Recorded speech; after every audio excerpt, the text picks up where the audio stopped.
জিন্দিগি দরকার বাপ, খামখেয়ালি জীবন অনেক দূর চলে গেছে। রাগ হইয়েন না, আমি রাগ করার জন্য, আমি শক্ত কথার জন্য বললাম।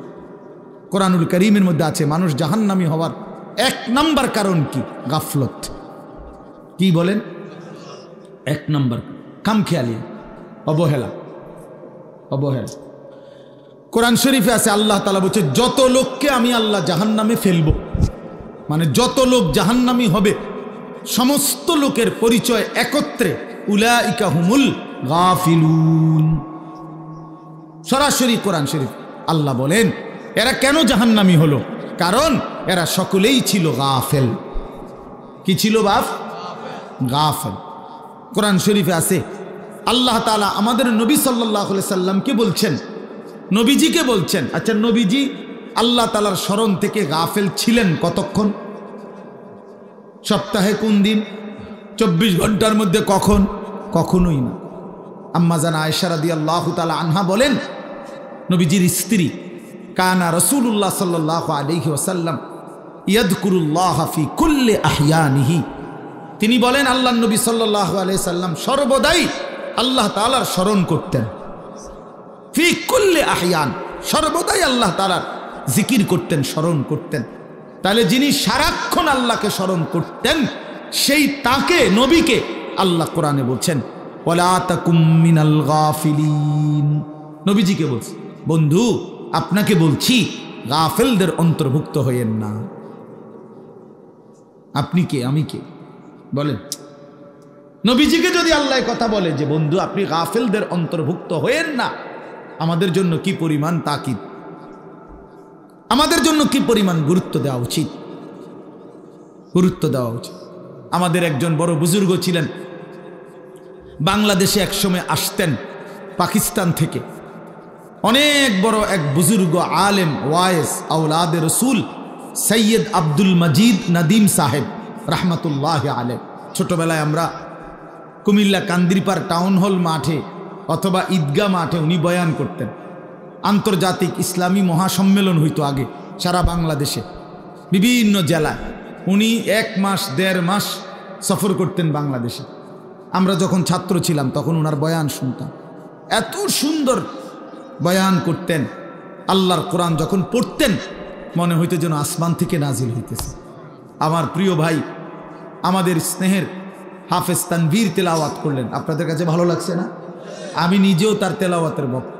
আমার মাদ্রাসায় সে অনেকবার গেছে, অনেকবার। চোখে দেখে না যে পৃথিবীর আলো, সে তার মালিকের আলো কি পরিমাণ দেখল। হায় বদনসিব ওই মানুষগুলো যাদের চোখ ছিল 60 বছর, কিন্তু তারা কোরআনুল কারীমের একটা লাইন শুদ্ধ করে পড়তে পারে নাই, পারে না। তার চাইতে বড় বদনসিব, মন্দ কপাল, দুর্ভাগা আর কেউ হইতে। আফসুস ওদের জন্য। তো বলতেছিলাম, এই উনি পাকিস্তানের এই হজরত এখন ইন্তেকাল করছেন, আরো অনেক দিন হয়েছে। ওনার ছেলে এখন বড় ওয়াইজ। এই কিছুদিন আগেও বাংলাদেশে উনি হজরত মাওলানা ফয়সাল নদীম উনি বয়ান করে গেছেন বাংলাদেশের, প্রায় 15-20 দিন ছিলেন, এই কয়েকদিন আগে গেল। তো উনি সবসময় তসবিহ পড়তেন, হাতে তসবিহ রাখে পড়তেন। তো উনি একদিন বয়ানের মধ্যে বলছেন, ইউরোপে কোনো এক দেশে উনি বয়ানে গেছেন। তো ওইখানকার এক মুসলিম যুবক ওনাকে জিজ্ঞাসা করছে যে হজরত আপনি যে হাতে তসবিহ ব্যবহার করেন এটা কি? তখন উনি বলছেন যে এটা মুদাক্কেরা, এটা আমাকে স্মরণ করিয়ে দেয়। তো কি স্মরণ করিয়ে দেয়? আমাকে একটু পর পর এটা হাতে থাকলে আমার আল্লাহর জিকিরের কথা স্মরণ করায় দেয়। হাতে লাগলে আমার এটা তখন মনে পড়ে, তো আমি কিছুক্ষণ আবার আল্লাহকে ডাকি, জিকির করে, এই জন্য এটা আমার স্মরণ করায় দেয়। তখন ওই যুবক, কথাটা খেয়াল করেন, ওই যুবক তখন ওনাকে বলছে, আচ্ছা হজরত, নবী সাল্লাল্লাহু আলাইহি ওয়াসাল্লাম তিনি এই তসবিহ মানে এই দানাওয়ালা এগুলো এটা ব্যবহার করতেন, এটা ব্যবহার অর্থাৎ উনি বলেন যে সে আমার কাছে এটাই জানতে চাচ্ছিল যে নবীজি এটা ব্যবহার করছেন কিনা, আপনি যে ব্যবহার করেন। তখন উনি বলেন, আমি তাকে বললাম, হ্যাঁ যুবক তোমার প্রশ্ন তো ঠিক আছে, নবীজি এটা ব্যবহার করতেন কিনা, কিন্তু আগে তুমি কি এটা জানো যে নবী সাল্লাল্লাহু আলাইহি সাল্লাম আল্লাহকে ভুলতেন কিনা? বুঝেন নাই কথা? নবী সাল্লাল্লাহু আলাইহি সাল্লাম আল্লাহকে ভুলতেন কিনা? তিনি তো আল্লাহকে কখনোই ভুলতেন না। তা আমি তো প্রথমেই বলছি এইটা তো ওই ব্যক্তির জন্য যে ভুলে যায় তার মাওলাকে, এটা মনে করায় দেয়। আল্লাহর নবী এটা কেন ব্যবহার করবেন? তিনি তো 24 ঘন্টাই আল্লাহকে স্মরণ করতেন। ওনারে আবার মনে করাই দিবে কি? ও দরকার কি? তো এই জন্য বললাম বাপ, ওয়ালা তাকুম মিনাল গাফিলিন, গাফেল না হওয়া, গাফেল না। মুমিন গাফেল হয় না, মুসলমান গাফেল হয় না। মুসলমান গাফেল হয় না, এক ধ্যানে থাকে, এক ফিকিরে থাকে, আখিরাতের গন্তব্যের দিকে তাকিয়ে থাকে। আল্লাহর নবী সাল্লাল্লাহু আলাইহি ওয়াসাল্লাম হাদিসের মধ্যে আছে, সাহাবায়ে কেরাম নবীজির চেহারার স্বাভাবিক অবস্থার বর্ণনা দিতেন, যে নবীজির চেহারা মুবারকের দিকে তাকাইলে স্বাভাবিকভাবে কি মনে হইতো, কি মনে হইতো? তো সাহাবীরা বলতেন নবীজি সাল্লাল্লাহু আলাইহি সাল্লামের চেহারা মুবারকের দিকে তাকাইলে 24 ঘন্টা মনে হতো মুতাওয়াসিলাল আহজান দাইমাল ফিকর, তিনি সর্বদাই চিন্তা করতেছেন এবং কোনো না কোনো ফিকির করছেন, কোনো না কোনো। আর কাকে বলা যায়, আর কিভাবে বলা যায়, আর কেমনে বলা যায়, আর কার কাছে যাওয়া যায়, কেমনে আল্লাহর দ্বীনের কথা বলা যায়, কিভাবে এক এক আমাদের বিশ্ব ইস্তেমার দ্বিতীয় দিনের বাদ বা গ্রিব বয়ানে হযরত মাওলানা আহমদ লাট সাহেব দামাত বারাকাতুহুম, জগৎ বিখ্যাত এই মহা বুজুর্গ, মহান মনীষী, উনি ওনার বয়ানের মধ্যে বলতেছিলেন, আমি ময়দানে বসেই শুনতেছিলাম। হযরত বলছেন রাসূলুল্লাহ সাল্লাল্লাহু আলাইহি সাল্লামের 24 ঘন্টা ফিকির ছিল এক এক আল্লাহর বান্দা কিভাবে জাহান্নাম থেকে বাঁচে। সাহাবায়ে কেরামের মৃত্যু পর্যন্ত ফিকির ছিল যে আল্লাহ পাকের এক এক বান্দা কেমনে জাহান্নাম থেকে বাঁচে, জাহান্নাম থেকে বাঁচে, জাহান্নাম থেকে বাঁচে। তো নবী সাল্লাল্লাহু আলাইহি সাল্লামের চেহারা মুবারকের দিকে তাকাইলেই এটা মনে হইতো যে তিনি ফিকির করতেছেন, ফিকির করতেছেন। দুয়ারে দুয়ারে হাঁটতেন, দাঁড়ে দাঁড়ে, কখনো বাজারে, কখনো হাটে, কখনো মাঠে, কখনো একজনের কাছে, কখনো 10 জনের কাছে, কখনো রাতে, কখনো দিনে, কখনো উপরে, কখনো নিচে, কবি আরশ पर कभी फरश पर, कभी उनके दर, कभी दर बदर, गमे आशिकी तेरा शुक्रिया, मैं कहां कहां से गुजर गया। কই থেকে কই ছুটতেন, দুয়ার থেকে দুয়ারে ছুটতেন। আল্লাহর নবী সাল্লাল্লাহু আলাইহি সাল্লাম এক ফিকিরে থাকতেন যে এক এক আল্লাহর বান্দা জাহান্নাম থেকে বাঁচবে।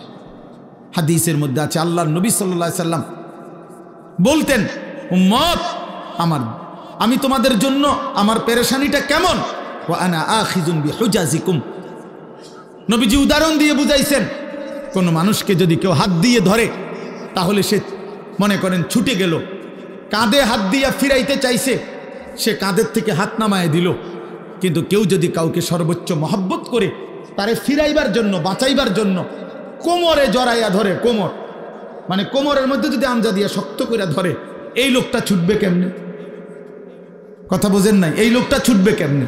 আল্লাহর নবী বলেন, আল্লাহর কসম উম্মত, আমি চাই তোমার এক এক উম্মতকে কোমরে জড়াইয়া ধরে ধরে জাহান্নামের আগুন থেকে বাঁচাই। কোমরে জড়ায়, কোমরে জড়ায় ধরা। এই জন্য দোস্ত, মুমিন গাফিল হয় না, মুমিন গাফিল হয় না।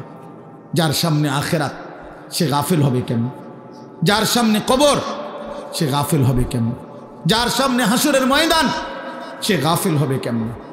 আল্লাহ তাআলা কুরআনুল কারীমে বলছেন, ফাকাইফা তাত্তাকুনা ইন কাফারতুম ইয়াওমান ইয়াজআলুল বিলদানা শিবা। আল্লাহ বলেন, বান্দা, এই আমার বান্দা, দিন রাত তুমি যে নাফরমানি করছো, তুমি যে আমার নাফরমানি করছো বান্দা, আরে বান্দা তুমি বাঁচবা কেমনে সেই হাসরের দিন, যেই দিনের একদিনের পেরেশানি, দুঃখ, যন্ত্রণা, আযাব, কষ্টে ইয়াজআলুল বিলদানা শিবা, কোলের বাচ্চা বুড়া হয়ে যাবে, বুড়া হয়ে যাবে একদিনে। সূরা মুজাম্মিলের আয়াত। আমার জীবনে আমি কোরআনের সবচেয়ে বেশি ভয় পাই এই আয়াত। আমার মাদ্রাসায় প্রত্যেক দিন জোহরের পরে এই সূরা পড়ে, এটা একটা আমল আমাদের। এই আয়াত এটা পড়লেই আমার শরীরটা কাঁপ দিয়ে ওঠে। ফাকাইফা তাত্তাকুনা ইন কাফারতুম ইয়াওমান ইয়াজআলুল বিলদানা শিবা। আল্লাহ বলে নাফরমানি করছো কেমনে বান্দা? 365 দিন, 1 বছর কোনো দিন ফজরের নামাজ পড়লা না, কেমনে পারলা বান্দা? কেমনে সহ্য করলা মোমেন? একটা দিনও কোনো দিন ফজরের নামাজ পড়লা না। মুসলমান এত নির্মম হয় কিভাবে? ইমানদার এমন জালেম কেমনে হয় বান্দা? কিভাবে সম্ভব? 365 দিন কোনো দিন একটা বারও ফজরের সেজদা দিলা না। ফাকাইফা তাত্তাকুনা ইন কাফারতুম, কেমনে বাঁচবা বান্দা কেমনে? একদিনেই তো হাসরের ময়দানে কোলের বাচ্চা বুড়া হয়ে যাবে। ফাবিআইয়ি হাদিসিন বাদাহু ইউমিনুন, আল্লাহ কোরআনে বলে বান্দা আমি 23 বছর কোরআন নাজিল করেছি, 30 পারা কোরআন নাজিল করেছি বান্দা। সর্বশ্রেষ্ঠ ফেরেশতা জিবরাইলকে দিয়ে পাঠিয়েছি। আমার কলিজার টুকরা সর্বশ্রেষ্ঠ রাসূল আমার সবচেয়ে প্রিয় বন্ধুর কাছে নাজিল করেছি। 23 বছর নাজিল করলাম, 30 পারা কোরআন নাজিল করলাম, জিবরাইলের মতো শ্রেষ্ঠ ফেরেশতা দিয়ে পাঠাইলাম, বন্ধুর মতো কলিজার টুকরা আমার আখিরি নবীর কাছে প্রেরণ করলাম। প্রতিটা কথা বান্দা আমি বারবার বললাম। এবার আল্লাহ জিজ্ঞেস করে বান্দা এরপরে আর আমি কেমনে বললে, কতবার বললে, আর কোন কিতাব নাজিল করলে, আর কাকে বললে, কেমনে বললে, আর কার কাছে নাজিল করলে? তুমি বান্দা আমার কথা মেনে নিতা, তুমি বলো। বলে যুবক ভাই যারা নামাজ পড়েন না, প্রিয় ভাই আমার, বন্ধু আমার, তোমার মালিক তোমারে আর কতবার বললে তুমি সেজদা দিতা? 23 বছর বলেও মনটা গলাইতে পারলো না। 30 পারা কোরআন নাজিল করলেও দিল গলাইতে পারলো না। আর কতবার বললে ইয়া আইয়ুহাল্লাযীনা আমানু, হে ঈমানদারগণ। এই শব্দটি কোরআনুল কারীমে 89 বার আছে। কতবার? আর কতবার বললে আপনি শুনতেন? 80 বারের চাইতে বেশি কোরআনুল কারীমে নামাজের কথা আছে। আকিমুস সালাহ, আকিমুস সালাহ, আকিমুস সালাহ বারবার বলছেন আল্লাহ। আর কতবার বললে নামাজ পড়তেন? ইত্তাকুল্লাহ, ইত্তাকুল্লাহ, ইত্তাকুল্লাহ বারবার বলছেন। আল্লাহ জানতে চায় বান্দা আর কতবার বললে তুমি গুনাহ ছেড়ে দিতা? বলেন। এই জন্য দোস্ত ইনসাফ করেন, ইনসাফ করেন। নিয়ম সর্বস্ব একটা ওয়াজ যেন না হয়, একটা ফিকির যেন হয়, দিলের মধ্যে যেন একটা অনুভূতি জাগে। আবারও বলছি, মুসলমান গাফিল হয় না, মুমিন কি হয় না? গাফিল হয়। মুমিন গাফিল হয় না, মুমিন গাফিল হয় না। গাফলত জাহান্নামীদের পরিচয়, গাফিল জাহান্নামীদের পরিচয়। আমার কিশোর নওজোয়ান ভাই সবার কাছে অনুরোধ করলাম, নওজোয়ান নিজের উপরে দয়া করেন, বয়স্ক বাবা যারা আছেন নিজের উপরে রহম করেন, ফিকির করেন, ফিকির করেন। ওয়াল তানজুর নাফসুম মা কদ্দামাত লিগাদ। আমরা প্রত্যেকেই আল্লাহ বলছে প্রতিটি প্রাণ, প্রতিটি আত্মা, প্রতিটা জীবন আলাদা আলাদা রক্ষ করো, হিসাব করো। আজকের দুনিয়া থেকে আগামীকালকের আখেরাত পর্যন্ত, আগামীকালকের আখেরাতের জন্যে আজ দুনিয়া থেকে কি পাঠিয়েছে। আজকের সারা দিনে 3 বেলা নাস্তা, দুপুরের খাবার, রাতের খাবার, তো আজকের সারাদিনে খাবার নাস্তা মিস হয়েছে কয়জনের? তো নামাজ মিস হয়েছে কয়জনের? ইনসাফের সাথে বলেন, কেন নামাজ পড়তে পারলেন না? কেন নাস্তা খানা ছাড়তে পারলেন না? নাস্তা তো ছুটলো না, নামাজ কেন ছুটল? দুপুরের খাবার তো ছুটলো না, জোহরের নামাজ কেন ছুটে গেল? কার সাথে নারাজ হইলেন? কারে বুড়া আঙ্গুল দেখাইলেন? কারে বৃদ্ধাঙ্গুলি দেখাইলেন? এই যুবক, কার সাথে গাদ্দারি করলা? এই নাফরমান, কার সাথে গাদ্দারি করলা? তুমি জানো তোমার চাইতে অহংকারী, তোমার চাইতে বড় থেকে বড় গাদ্দার এই পৃথিবীতে আল্লাহ তাআলা নিশ্চিহ্ন করে দিয়েছে। আওয়ালাম ইয়ালাম আন্নাল্লাহা ক্বাদ আহলাকা মিন ক্বাবলিহি মিনাল কুরুন মান হুয়া আশাদ্দু মিনহু কুওয়াতান ওয়া আকসারু জামআ। এটা কোরআন শরীফের আয়াত, সূরা কাসাস, এই সূরার মধ্যে আয়াত আছে। আল্লাহ বলছে কারুনকে, মুসা নবীর জামানার সেই কারুন, ওই অহংকারী জালেম সম্পদশালী ছিল। আল্লাহ তাকে বলছেন আমি অজস্র অগণিত সম্পদ, রাশি রাশি স্বর্ণ দিছি তারে, আমি স্বর্ণের স্তূপ দিছি তারে আমি। আল্লাহ বলেন আমি তারে বলছিলাম আমার হক আদায় করো, সম্পদের যাকাত, সম্পদের দান সাদাকা করো, আমি দিছি। কোরআন শরীফে আছে কারুন বলছে ইন্নামা উতীতুহু আলা ইলমিন ইদ্দি। মুসা আল্লাহরে বইল এই একটা সম্পত্তি আল্লাহ দেয় নাই, আমার জ্ঞান, আমার ইলম, আমার বুদ্ধি, আমার বিবেক, আমার বুদ্ধিমত্তা, এটা দিয়ে আমি কামাই করেছি। আল্লাহর কসম, এটা কোরআন শরীফের আয়াত। কারুন এ কথা বলছে এটা আমার শক্তি, আমার বুদ্ধি, আমার মেধা, আমার যোগ্যতায় আমি এই রোজগার করি। সার্টিফিকেটের বড়াই দেখান, সম্পদ আমি কামাই করি। আল্লাহ তখন আল্লাহ বলছে আচ্ছা বেঈমান, তুই জানো না আমি আল্লাহ তোমার চাইতে শক্তিতে সম্পদে বেশি এমন অগণিত জাতি গোষ্ঠী ব্যক্তিকে ইতিপূর্বে ধ্বংস করে দিয়েছি, ধ্বংস করে দিয়েছি। হ্যাঁ হ্যাঁ, 16 বছরের জালেম জানতো না এর আগেও এমন জালেম পৃথিবী থেকে ধ্বংস হয়েছে। 54 বছরের সিরিয়ার বাশার আল আসাদ নামের ওই জালেম জানতো না যে এর আগেও বহু জালেম পৃথিবী থেকে নিশ্চিহ্ন হয়ে গেছে। ইসরায়েলের ওই ইহুদি কুত্তারাও জানে না যে এর আগেও তাদের আরো বড় বড় ক্ষমতাধর ইহুদি বেঈমান পৃথিবী থেকে নিশ্চিহ্ন হয়ে গেছে। জানে না, মনে নাই, ভুলে গেছে, ভুলে গেছে, ভুলে গেছে। যেদিন 45 মিনিটের সময়ের ব্যবধানে পলাইবে সেদিন মনে পড়বে পলার লাগে তো,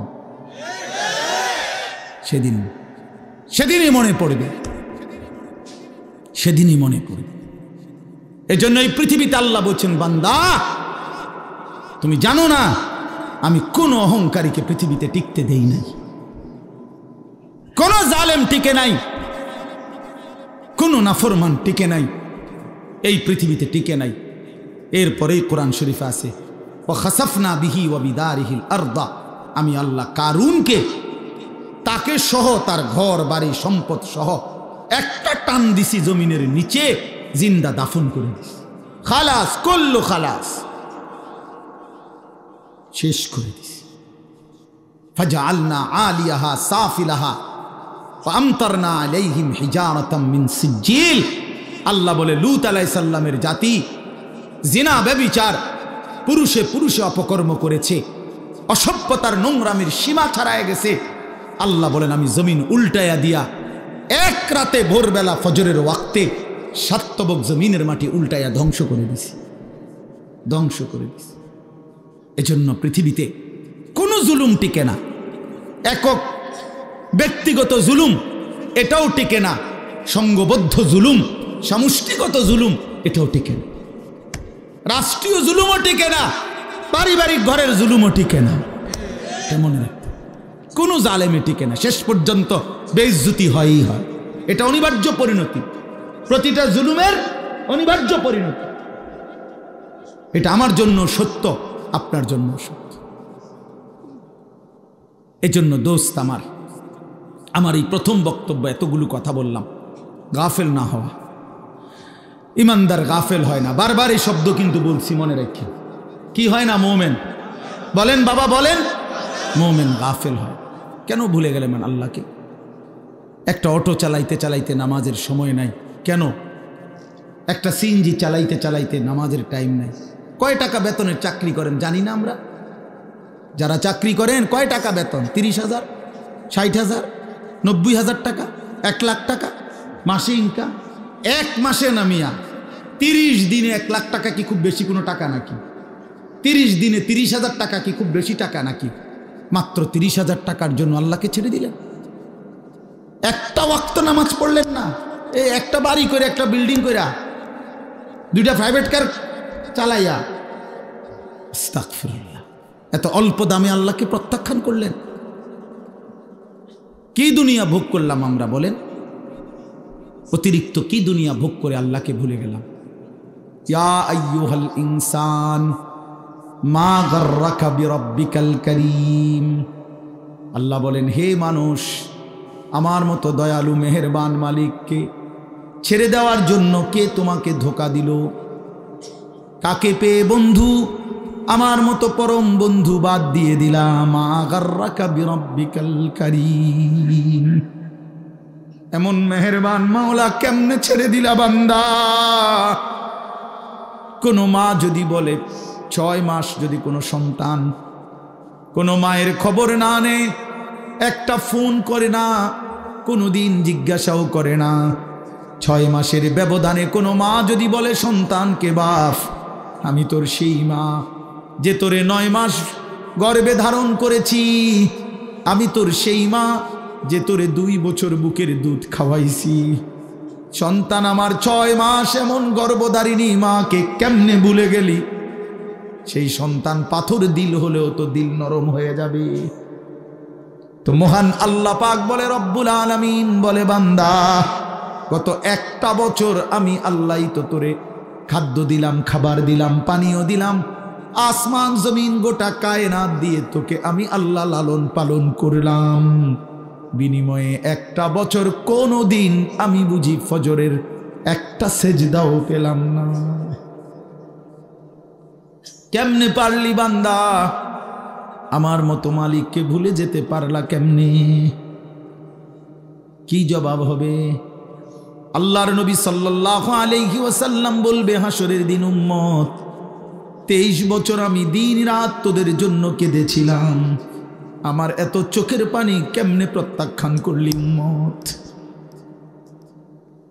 আম্মা জান আয়েশা রাদিয়াল্লাহু তাআলা আনহা বলেন, এশার নামাজের পরে আল্লাহর নবী দাঁড়িয়েছেন। নবীজির স্ত্রী আয়েশা বলে, খোদার কসম দুনিয়াবাসী, আমি দেখছি আমার স্বামী অন্ধকার রাতে দাঁড়িয়েছেন, ফজরের আজান পর্যন্ত এক দাঁড়ানোতে 2টা চোখের পানি ফেলে আল্লাহর কাছে উম্মতের জন্য গুনাহ মাফ চাইছে। হাত্তা তাওয়াররামাত কাদামাহু, হযরতে আয়েশা বলেন 2টা পা মুবারক ফুলে ফুলে গেছে। এত চোখের পানির বদলা এই ছিল নাকি? বলেন বাবা।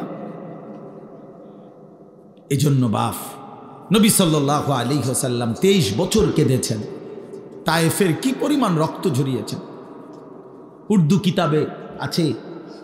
নবী সাল্লাল্লাহু আলাইহি ওয়াসাল্লাম তায়েফ থেকে যেদিন ফিরে আসছে, এই পুরা দেহ রক্তাক্ত হয়ে, শোনেন, সারা দেহ থেকে এই পরিমাণ রক্ত ঝরেছে।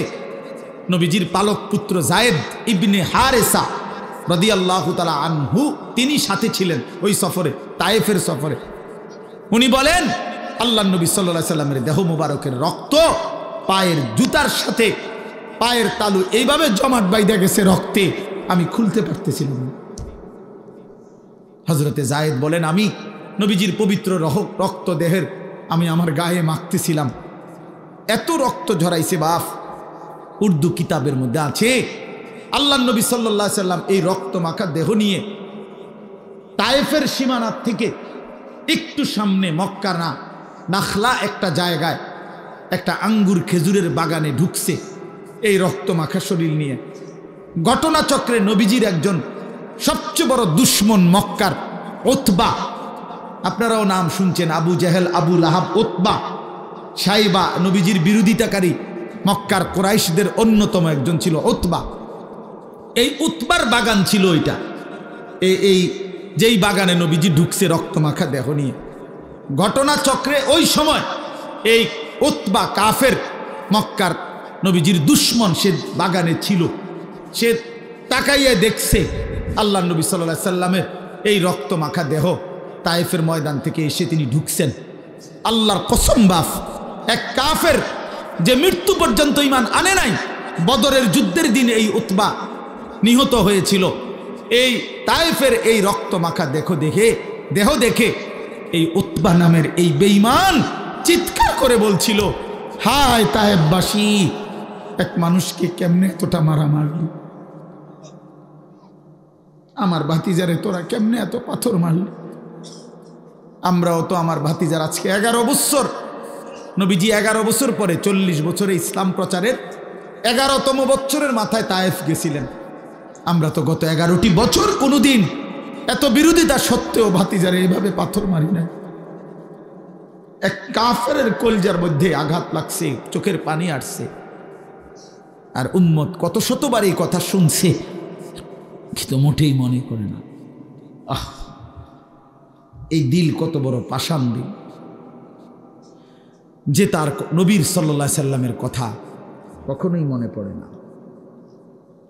বলেন বাপ, এই জন্য আমি আবার বললাম, আমি একটা আয়াত আপনাদের পরিচিত আয়াত পড়ছি। আমার প্রথম কথা, গাফেল না হই। মুমিন গাফেল হয় না।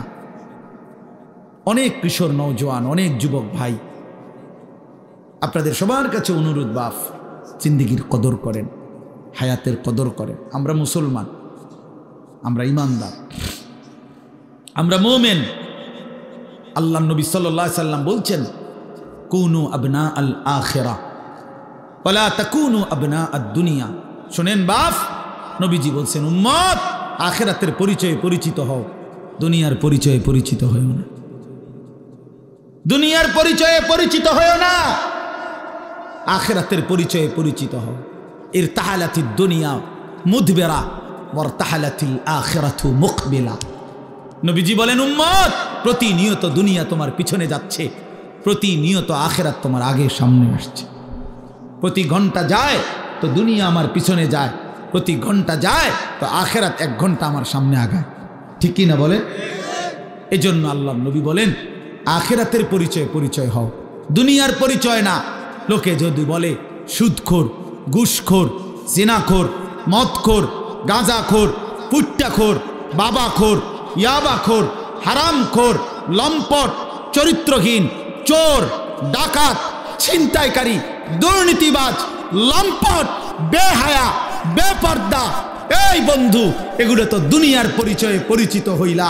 কিন্তু মুমিনের পরিচয় হওয়া উচিত, লোকটা দিনদার, লোকটা মুত্তাকি, লোকটা নামাজি, লোকটা সিজদাওয়ালা, লোকটা জিকিরওয়ালা, লোকটা তাসবিহওয়ালা, তাহাজ্জুদওয়ালা, তেলাওয়াতওয়ালা, লোকটা আল্লাহওয়ালা।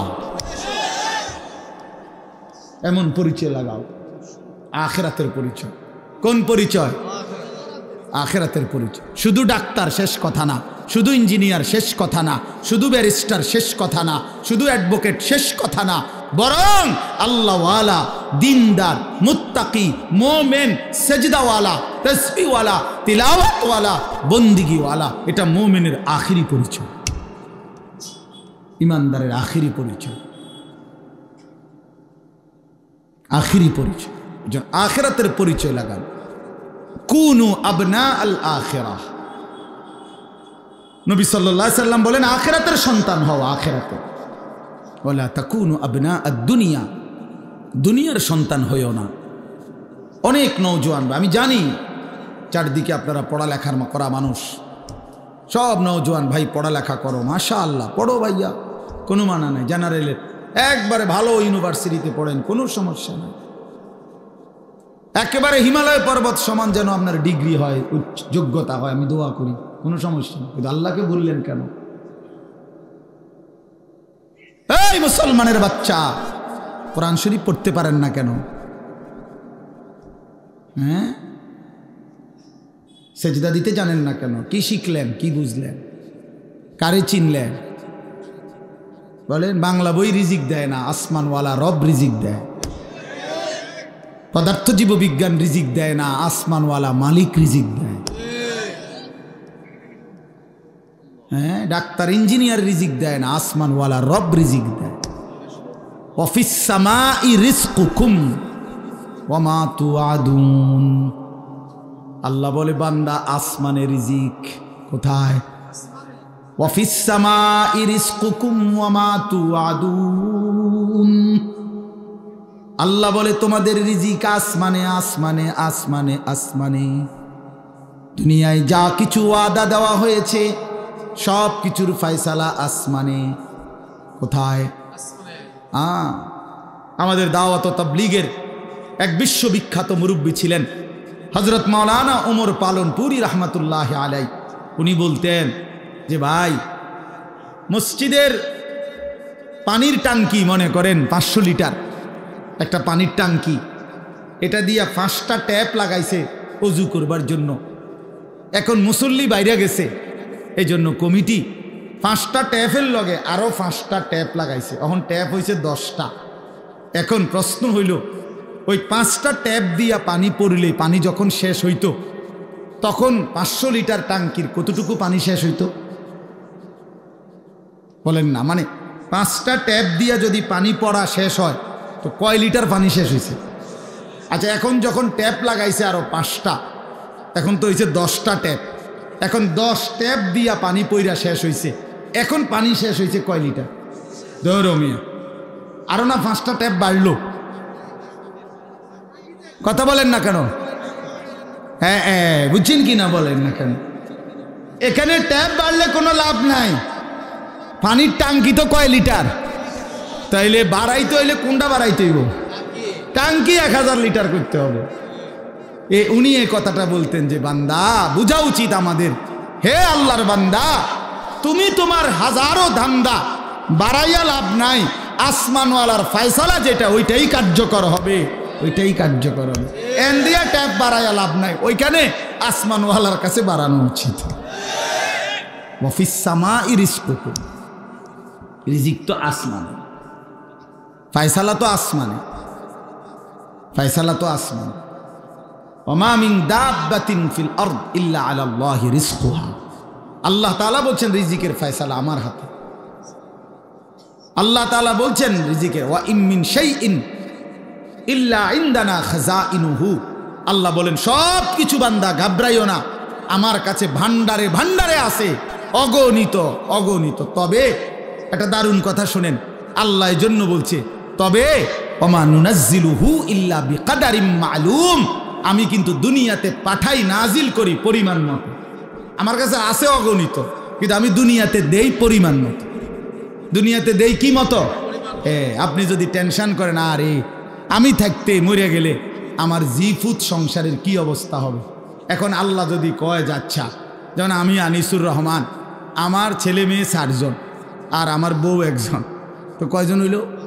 6 জন। 6 জন। আমি আমার বিবি 2 জন আর আমার বাচ্চা কাচ্চা 4 জন, তো কয়জন হইল? এখন আল্লাহ যদি বলে আনিস তুমি যেহেতু টেনশন করতে আসো, তুমি মরে গেলে তোমার জিফুতের কি অবস্থা জানি হইব, এক কাজ করো, তুমি এবং তোমার জিফুত মিলাইয়া মোট হায়াত মনে করেন 200 বছর, তো 200 বছরের আলুগুলা দিয়া না, বুঝেন না কথাটা? যেহেতু একটা প্যারেশানিত পড়ে গেছো, তো 200 বছর যা ফ্যামিলির আলু লাগবে, আলুডি নিগাম নিয়ে দিয়া নাই, মানে আলুডি থুইব কই? আনোয়ার ভাই কয় না কনা আলু এগুলো রাখবে কই? কথা বুঝছেন না আপনার? আপনি এগুলো থুইবেন কই? পেঁয়াজ রাখবেন কই? তো আপনার ফ্যামিলির আগামী 90 বছরের আলু, চাল, ডাল, তেল, সাবান দিয়া লাগ, আপনি এটি রাখবেন কই? আর এটি যে ফসা ধরবো 3 দিনের মাথায়। সুবহানাল্লাহ। এজন্য আল্লাহ বলে আরে বান্দা আমার কাছে আছে তো অগণিত, কিন্তু ওয়ামা নুনাজ্জিলুহু ইল্লা বিকাদারিম মালুম, আমি তো নাজিল করি পরিমাণ মতো, পরিমাণ মতো, পরিমাণ।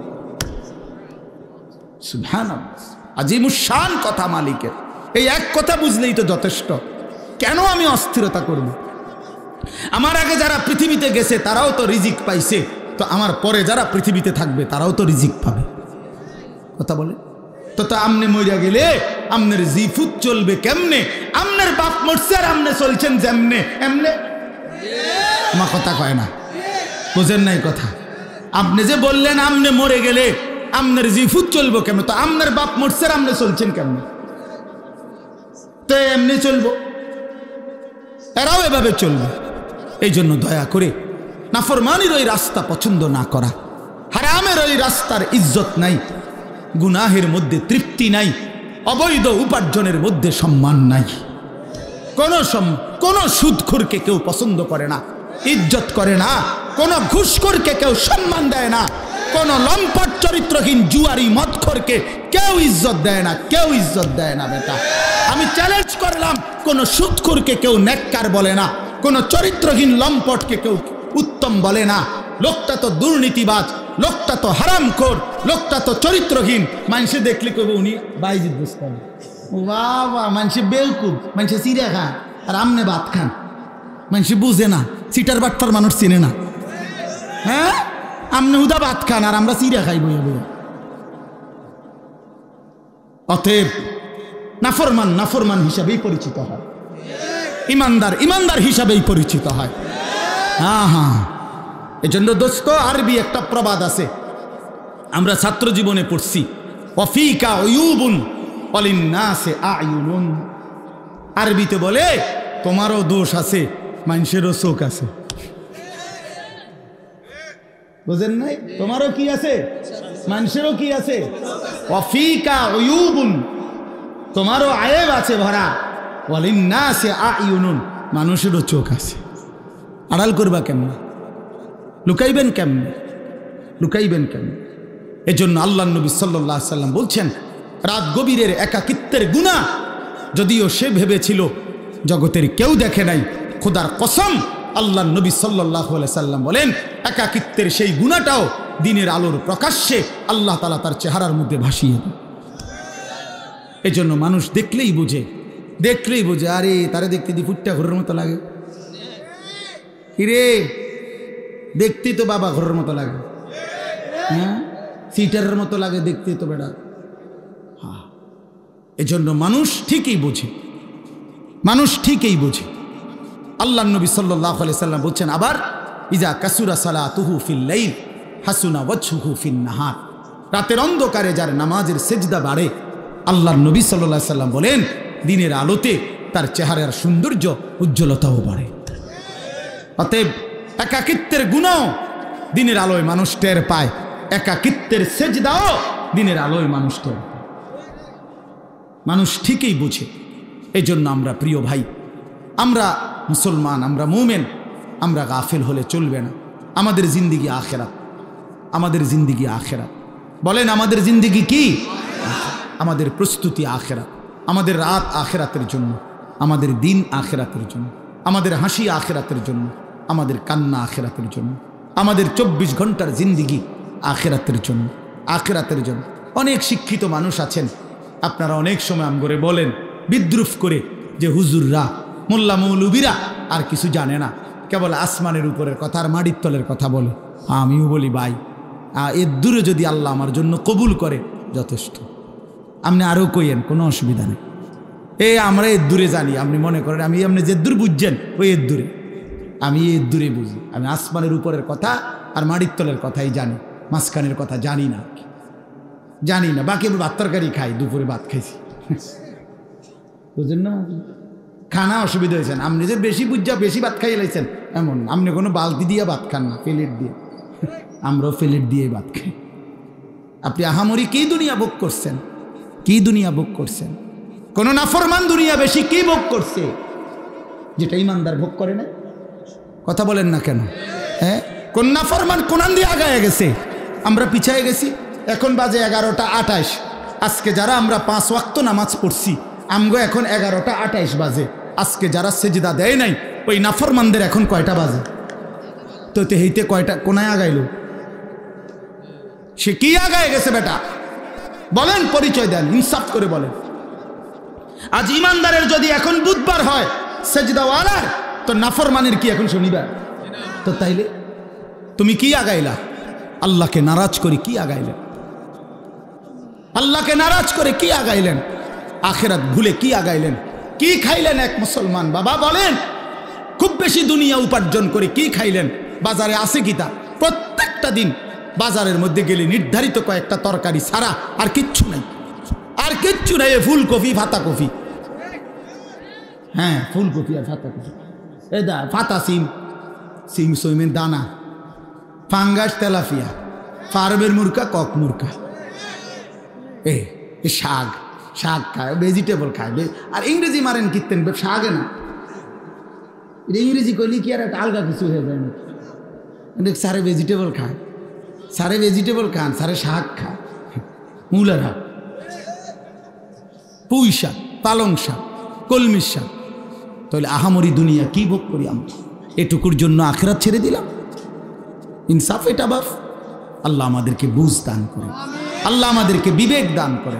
আমাদের পরিবর্তনের, আমাদের জিন্দিগি গঠনের একটা বড় সুযোগ আমাদের সামনে মাহে রমজান। বলেন আলহামদুলিল্লাহ। আমার শায়েখ আরিফ বিল্লাহ হাকিমুন নফস আল্লামা মুফতি মুশতাকুন নবী কাসিমি গুনে গুনে বলে, এই কয়টা দিন হুজুরে প্রত্যেক দিনের বয়ানে গুনে গুনে বলে যে মোমেন গুনতে থাকো, মোমেন গুনতে থাকো, গুনতে থাকো। আজকে 5টা দিন চলে গেছে ফেব্রুয়ারির, তাইলে 28 দিনে এই মাস, তাইলে আর আছে 23 দিন। 1 মার্চ যদি রমজান হয় অথবা 2 মার্চ, তাহলে আর 23 থেকে 24 দিন সামনে আছে রমজানের শুভ দিন। আর বাকি কাউন্ট ডাউন করেন। ও খেলার সময় আসলে বিভিন্ন পত্রিকাওয়ালারা এটা লেখে এক কোনা দিয়ে, আর 22 দিন বাকি, পরের দিন লেখে আর 21 দিন বাকি, আর 20 দিন বাকি, কাউন্ট ডাউন, অর্থাৎ আর গুনে। তো এবার গুনতে থাকেন, আর মাত্র 23 দিন, আর মাত্র 22 দিন, আর মাত্র 21 দিন। এভাবে মোমেনের এখন গুনা উচিত। যায় মাওলা, কাছে চলে আসছি মাওলা, কাছে চলে এসেছি। ওই দেখা যায় মাহে রমজান, রমজানের ঘ্রাণ শোনা যায়। আল্লাহ এত কাছে আইনা বঞ্চিত কইরেন না, বঞ্চিত কইরেন না। তীরে আইনা তরি ডুবাইন না মাওলা। আর কয়টা দিন হায়াত ভিক্ষা দেন। মুমিনের শ্রেষ্ঠতম সিজন, ইমানদারের শ্রেষ্ঠতম মৌসুম, আখিরাতের শ্রেষ্ঠ মৌসুম মাহে রমজান। মাহে রমজান। আল্লাহ যেন বলে, বান্দা আমি না 11 মাস তোমারে বলছি গুনাহ ছেড়ে দাও, গুনাহ ছেড়ে দাও, গুনাহ ছেড়ে দাও, জান্নাত কামাই করো। ঠিক আছে বান্দা, পারলা না, শয়তানের ধোকায়, নফসের ধোকায় 11 মাস গুনায় ভরপুর করে ফেললা। ঠিক আছে বান্দা, আমি আরেকটা সুযোগ দিতে চাই। 11 মাস কমাইয়া আমি 1 মাসে নিয়ে আসলাম। একটা মাস বান্দা, ইয়া আইয়ুহাল্লাযীনা আমানু, হে ঈমানদারগণ, কুতিবা আলাইকুমুস সিয়ামু কামা কুতিবা আলাল্লাযীনা মিন ক্বাবলিকুম, পূর্ববর্তী সমস্ত ঈমানদার বান্দাদের মতো তোমাদের উপরেও আমি আল্লাহ একটা মাসের রমজানের রোজা ফরজ করে দিলাম। আল্লাহ বলে, বান্দা 11 মাস লাগাইয়া আমি তোমারে যেই মুত্তাকি বানাইতাম সেটা এবার ওয়াদা দিলাম, যাও 11 মাস বাদ দিলাম, 1 মাসেই লাআল্লাকুম তাত্তাকুন তোমারে মুত্তাকি বানাইয়া দিলাম। 1 মাসে জান্নাতি, 1 মাসে। কয় দিনে জান্নাতি? 1 মাসে। যে মুত্তাকি সে জান্নাতি, যে মুত্তাকি সে জান্নাতি, যে মুত্তাকি সে জান্নাতি। এজন্য মাহে রমজান আমাদের সামনে। ইয়া আইয়ুহাল্লাযীনা আমানু বলে আল্লাহ ডাক দিছে কোরআনুল কারীমের 2য় পারায়, 2য় সূরা, সূরায়ে বাকারার 183 নম্বর আয়াত থেকে 187 নম্বর আয়াত। এই 5টি আয়াত মাহে রমজানের উপরে মৌলিক বক্তব্য যা বলা দরকার আল্লাহ তাআলা কোরআনে এখানেই বলছেন। এই 5 আয়াত 183, 84, 85, 86, 87। এজন্য আমার একটা আবদার, আপনারা প্রত্যেকের সুযোগ হলে আপনারা এই 5টি আয়াত সূরায়ে বাকারার 183 থেকে 187 পর্যন্ত এই 5টি আয়াত আপনারা সংক্ষিপ্ত ব্যাখ্যা তাফসীর পড়ে নেবেন। ইনশাআল্লাহ দেখেন মাহে রমজানের উপরে মৌলিক জ্ঞান আপনার অর্জন হয়ে যাবে ইনশাআল্লাহ। এই 5 আয়াতের মধ্যে তাফসীরে মাআরিফুল কোরআন অনেকের কাছে আছে, আপনারা সেখান থেকে পড়েন। তাফসীরে তাওজিহুল কোরআন আল্লামা তাকি উসমানী দামাত বারাকাতুহুমের রচিত সংক্ষিপ্ত তাফসীর আপনি পড়ে দেখেন, ইনশাআল্লাহ আপনি প্রয়োজনীয় দিক নির্দেশনা পাবেন। মনে রাখবেন, রমজান ফরজ না সুন্নত? তো রমজানের রোজার মাসআলা জানাও ফরজ। যেই আমল হুকুম যা, ওই আমলের মাসআলা জানারও হুকুম তা। কথা বুঝেন নাই? তাহলে রমজানের রোজা আমাদের উপরে ফরজ। অতএব রমজানের রোজা সম্পর্কিত প্রয়োজনীয় মাসআলা জেনে নেওয়া আপনাদের উপরে ফরজ, আপনাদের উপরে জিম্মাদারি। এজন্য দয়া করে মাহে রমজানকে সামনে নিয়ে নিজের পরিবর্তনের একটা সিদ্ধান্ত নেন।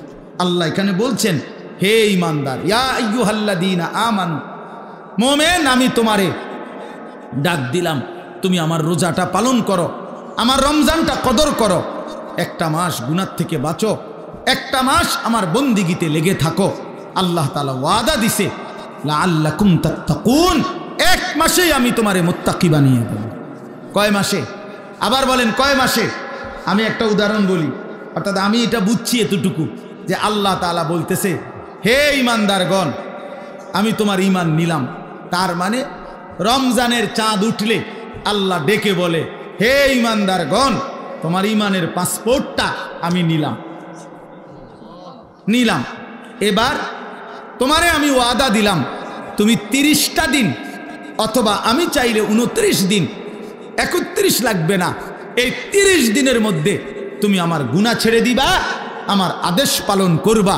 আমি আল্লাহ ওয়াদা দিলাম 30 দিন অথবা 29 দিনের মাথায় 31 দিন লাগবে না, ঈদের চাঁদ উঠাইয়া তোমার ঈমানের পাসপোর্টে তাকওয়ার ভিসা লাগাইয়া দেব আমি।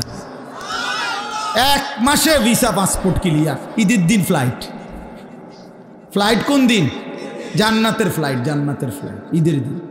উইদ্দাত লিল মুত্তাকিন, আল্লাহ বলেন জান্নাত বানানোই হয়েছে মুত্তাকিদের জন্য। এজন্য গুনেন আর মাত্র 23 দিন, যেটা আমি বলছি আলহামদুলিল্লাহ। যার কথা বলেছি আমার হযরত চলে আসছেন, বলেন আলহামদুলিল্লাহ, বলেন আলহামদুলিল্লাহ, সবাই বলেন আলহামদুলিল্লাহ। আজকের এই মুবারক মাহফিলের যিনি প্রধান মেহমান, আমাদের মুরব্বী, আমার শায়েখ আরেফ বিল্লাহ হাকিমুন নফস আল্লামা মুফতি মুশতাকুন নবী কাসিমি হযরত দামাত বারাকাতুহুম এসেছেন। বলেন আলহামদুলিল্লাহ, বলেন আলহামদুলিল্লাহ। মেহেরবানি করে আপনাদের কাছে আমার বিনীত অনুরোধ, নওজোয়ান ভাই সবাই মিলে। সোজা কথা, আজকের আলোচ্য বিষয়ের বাংলা তর্জমা হচ্ছে পরোপকার, অন্যের উপকার করা। এ বিষয়ে কিছু কথা আজকে আমরা শুনব।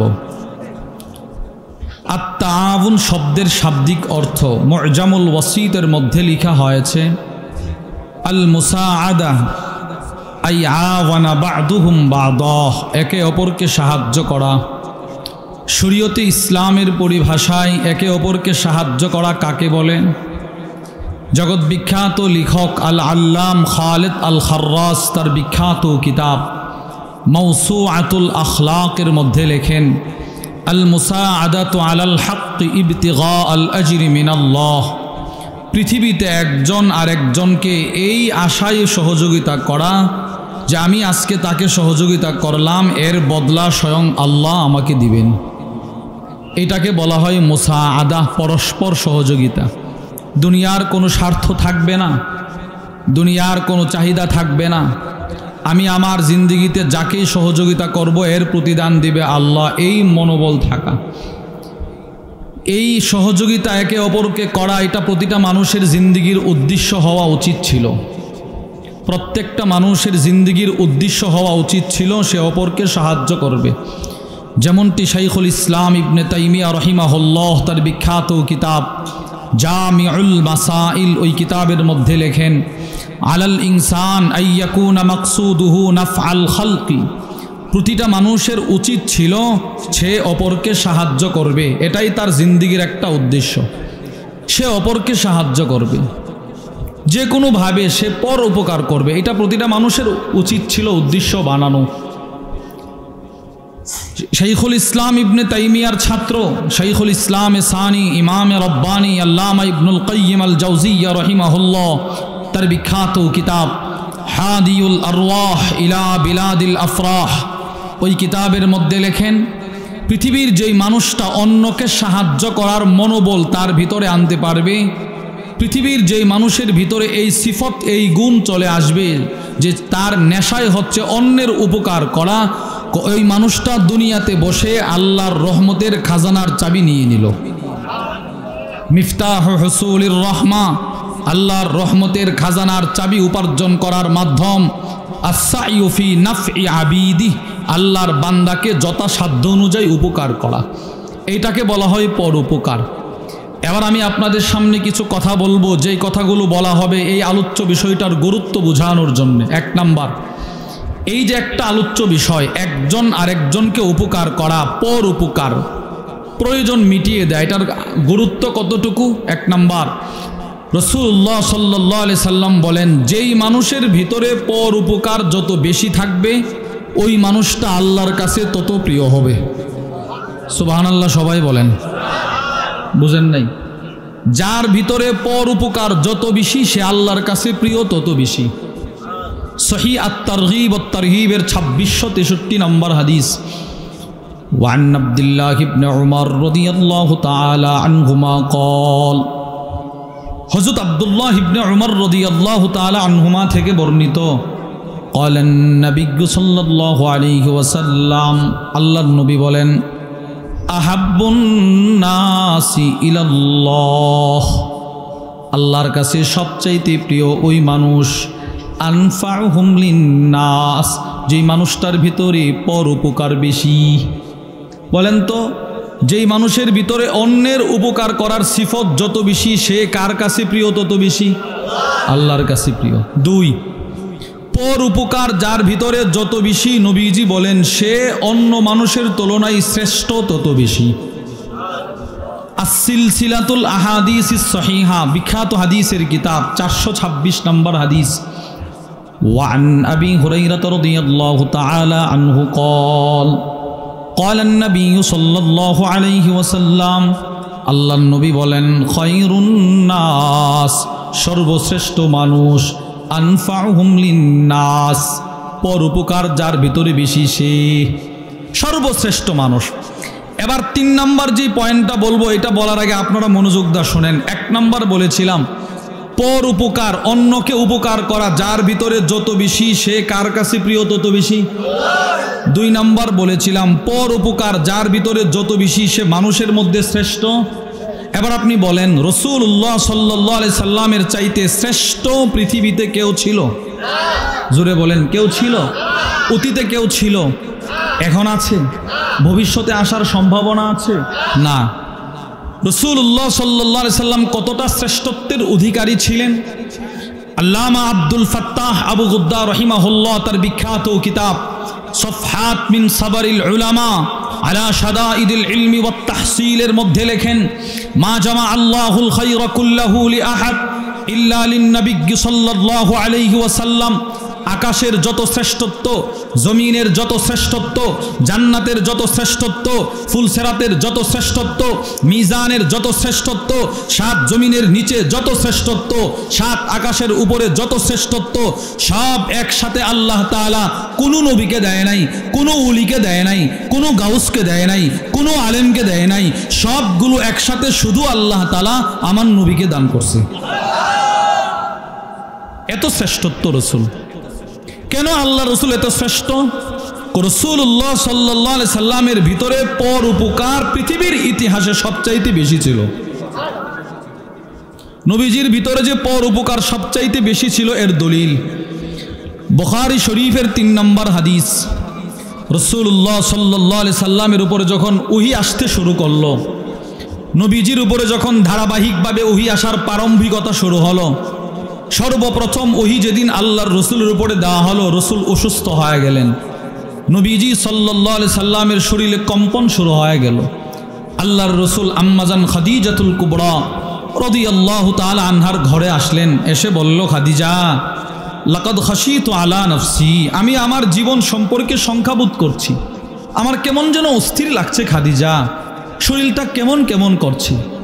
আম্মাজান খাদিজাতুল কুবরা রাদিয়াল্লাহু তাআলা আনহা তখন আল্লাহর রসুলকে যেই সান্ত্বনার বাণী শুনিয়েছিলেন তার ভিতরে একটা ছিল, ওগো আল্লাহর রসুল, কাল্লা ওয়াল্লাহি মা ইউখজিকাল্লাহু আবাদা, না না না, আল্লাহর কসম আল্লাহ তাআলা আপনার মতো শ্রেষ্ঠ মানুষকে কখনো লাঞ্ছিত করবে না। প্রশ্ন, কেন করবে না? এর ইল্লত বর্ণনা করছেন। তিনি বলেন, ইন্নাকা লাতাসিলুর রাহিম, ওগো আল্লাহর রসুল, কেনই বা আল্লাহ আপনাকে লাঞ্ছিত করবে? আপনি না আত্মীয়তার বন্ধন ঠিক রাখেন। সুবহানাল্লাহ। ওয়াতাকসিবুল মাদুম, যাদের কিচ্ছু নাই, যেই সমস্ত মানুষ একেবারে অসহায়, ঘর বাড়ি নাই, সন্তানাদি নাই, খাবার দাবারের ব্যবস্থা নাই, বন্দোবস্ত নাই, ওই সমস্ত অসহায় মানুষকে না আপনি সহযোগিতা করেন? সুবহানাল্লাহ বলেন না। আপনি না এদের সহযোগিতা করেন তো আল্লাহ আপনাকে লাঞ্ছিত করবে না। তো আম্মাজান খাদিজাতুল কুবরা রাসূলুল্লাহ সাল্লাল্লাহু আলাইহি সাল্লাম যখন পেরেশান তখন নবীজিকে সান্ত্বনার বাণী শোনাইলেন এই পর উপকারের সিফতগুলো উল্লেখ করে করে। এজন্য আল্লাহর রসুল মানুষের এতটাই উপকার করছেন, পৃথিবীর ইতিহাস টান দিলে দেখা যায় এমন মানুষ নাই যার জিন্দগিতে কখনো না কখনো কোনো ফকিরকে বলছে, ভাই নাই এবার মাফ করো, এমন মানুষ খুব কম। রাসূলুল্লাহ সাল্লাল্লাহু আলাইহি সাল্লাম পৃথিবীর ইতিহাসে একমাত্র ব্যক্তি যার গোটা জিন্দেগিতে কখনো এই শব্দ নাই যে আমার কাছে নাই, এবার মাফ করো। এই রকম হিস্টোরি নবীর জিন্দেগিতে নাই। মুসলিম শরীফের 2311 নম্বর হাদিস, ওয়ান জাবির ইবনে আব্দুল্লাহ রাদিয়াল্লাহু তাআলা আনহুমা قال, হযরত জাবির ইবনে আব্দুল্লাহ রাদিয়াল্লাহু তাআলা আনহুমা থেকে বর্ণিত, তিনি বলেন, মা সুইলা রাসূলুল্লাহ সাল্লাল্লাহু আলাইহি ওয়াসাল্লাম শাইআন ক্বাতু ফাকালা লা, আল্লাহর রাসূলকে কোনো বিষয়ে প্রশ্ন করা হলে নবীজি কখনো বলতেন না আমার কাছে নাই।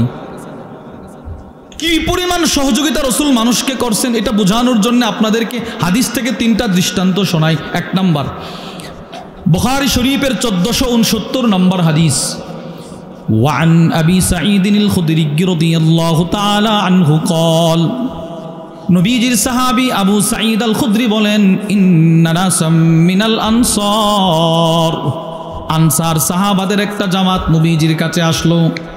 আনসারীদের এক জামাত, মোটামুটি বেশ কয়েকজন সাহাবী একসাথে নবীজির কাছে আসছে।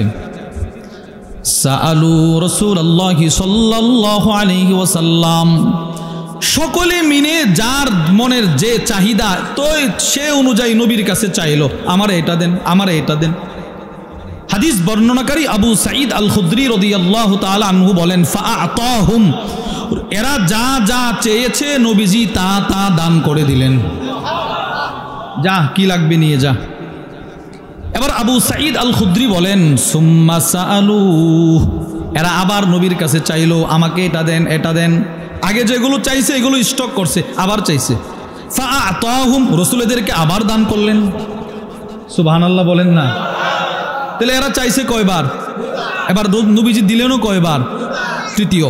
সুম্মা সাআলু, এরা আবার নবীর কাছে চাইছে। ফাআতাহুম, নবীজি আবার দান করলেন। হাত্তা মা নাফিদা ইনদা, এক পর্যায়ে নবীজির কাছে যে মাল ছিল সবগুলো দান করে শেষ করে দিলেন, একদম সাফ। এবার রাসূল বললেন, ফাকালান নাবিয়্যু সাল্লাল্লাহু আলাইহি ওয়াসাল্লাম, লা ইয়াকুনু ইনদি মিন খাইরিন ফালান আদখিরাহু আনকুম, শোনো শোনো, আমি নবীজির কাছে কোনো মালামাল থাকলে সেগুলো তোমাদেরকে যতক্ষণ পর্যন্ত বন্টন করে শেষ না করি ততক্ষণ পর্যন্ত মালগুলো আমার কাছে জমা রাখি না, আমি সব দিয়ে দিই সব। এই যে দেখো কিচ্ছু নাই তো। এই হাদিসে কি বুঝলেন? রাসূল মানুষের উপকার কি পরিমাণ করতেন, যতবার চাইছে নবী ততবার দান করছেন। 2 নম্বর দৃষ্টান্ত, মুসলিম শরীফের 2312 নম্বর হাদিস, ওয়ান আনাস ইবনে মালিক রাদিয়াল্লাহু তাআলা আনহু قال, আনাস ইবনে মালিক বলেন, আন্না রাজুলান সাআলান নবিয়্য সাল্লাল্লাহু আলাইহি ওয়াসাল্লাম গনামান বাইনা জাবালাইন, এক ব্যক্তি নবীর কাছে আয়েশা বলে, ওগো আল্লাহর নবী, আরবের যে 2টা পাহাড় দেখা যায় ওই 2 পাহাড়ের মাঝখানে যে পরিমাণ বকরির জায়গা হয় ওই পরিমাণ বকরি আমাকে দান করেন। বুঝেন নাই? আরবের পাহাড়গুলো ছোট না বড়? 2 পাহাড়ের মাঝখানে যেই পরিমাণ বকরির জায়গা হয়, সংকলন হয়, ওই পরিমাণ বকরি আমার এখন দান করেন। আনাস ইবনে মালিক বলেন, হতভম্ব হয়ে গেলাম, নবীজি তারে এই পরিমাণ বকরি এখন কিভাবে দান করবে? তাকায় দেখি রহমাতুল্লিল আলামিন ফাআতাহু ইয়া, সে যেই পরিমাণ বকরি চাইলো নবীজি তাকে ওই পরিমাণ বকরি দান করে দিলেন। এবার কি পরিমাণ বকরি দান করেছে? মুসলিম শরীফের এই হাদিসের ব্যাখ্যায় আল্লামা মুহাম্মদ ইবনে সালেহ আল উসাইমিন রাহিমাহুল্লাহ তার বিখ্যাত মুসলিম শরীফের শরহ সহিহ মুসলিমের মধ্যে লেখেন, এই পরিমাণ বকরি রাসূল ওই লোকরে দান করছে যে বকরিগুলার একটার কাঁধে যদি আরেকটারে রাখা হতো তো 2 পাহাড়ের উচ্চতা যেই পরিমাণ বকরি সেই পরিমাণ হয়ে যেত। এবার চিন্তা করেন আপনার রাসূল কি পরিমাণ মানুষকে দান করতেন। 3 নম্বর দৃষ্টান্ত, বুখারী শরীফের 2093 নম্বর হাদিস, আল্লাহর রাসূল কি পরিমাণ মানুষের চাহিদা মিটাইতেন। ওয়ান সাহল ইবনে সাদ আস-সাঈদী রাদিয়াল্লাহু তাআলা আনহু قال, হযরত সাহল ইবনে সাদ বলেন, জাআত ইমরাআতুম বিবুরদাহ ইলা রাসূলিল্লাহি সাল্লাল্লাহু আলাইহি ওয়াসাল্লাম, এক মহিলা রাসূলের কাছে একটা বুরদা নিয়ে আসছে। বুরদা ফাকালা আতাদরুনা মাল বুরদা, হাদিস বর্ণনাকারী সাহল ইবনে সাদ বলে, ও সাহাবারা তোমরা কি চিনো বুরদা কোন জিনিসের নাম? ফাকিলা লাহু নাআম, পাশ থেকে বলা হলো বুরদা তো আমরা চিনি, কি সেটা? কহিয়া শামলা, এমন চাদর, মানসুজুন ফি হাশিয়াতিহা, যেই চাদরের চতুর্পাশে কারুকার্য করা থাকে, বুনন করা থাকে, এটাকে বলা হয় মানে দামি একটা চাদর, যেই চাদরের চতুর্পাশে কাজ করা থাকে, ফুল বুনন করা থাকে। এরকম একটা চাদর নিয়ে এক মহিলা নবীর দরবারে আসছে। ফাকালাত ইয়া রাসূলুল্লাহ, মহিলা এসে আল্লাহর নবীকে বলতে লাগলেন, ইয়া রাসূলুল্লাহ, ওগো আল্লাহর নবী, ইন্নী নাসাজতু হাযিহি বিয়াদি, এই চাদরটা আমি মহিলা মানুষ রাতে দিনে কষ্ট করে আপনার জন্য বানাইলাম। সুবহানাল্লাহ, এটা আমি শুধু আপনার জন্য বানাইছি, আপনার জন্য আপনি একটু পরবেন। ফাআখাযাহান নাবিয়্যু সাল্লাল্লাহু আলাইহি ওয়াসাল্লাম মুহতাজান ইলাইহা, আল্লাহর রাসূল চাদরটা এমন ভাবে গ্রহণ করলেন যেন চাদরটা নবীজির খুব প্রয়োজন। সুবহানাল্লাহ, অথচ বাস্তবে নবীজির ওই রকম প্রয়োজন ছিল না। এটা রাসূলের আরেকটা সিফত, নবীজির সিফত।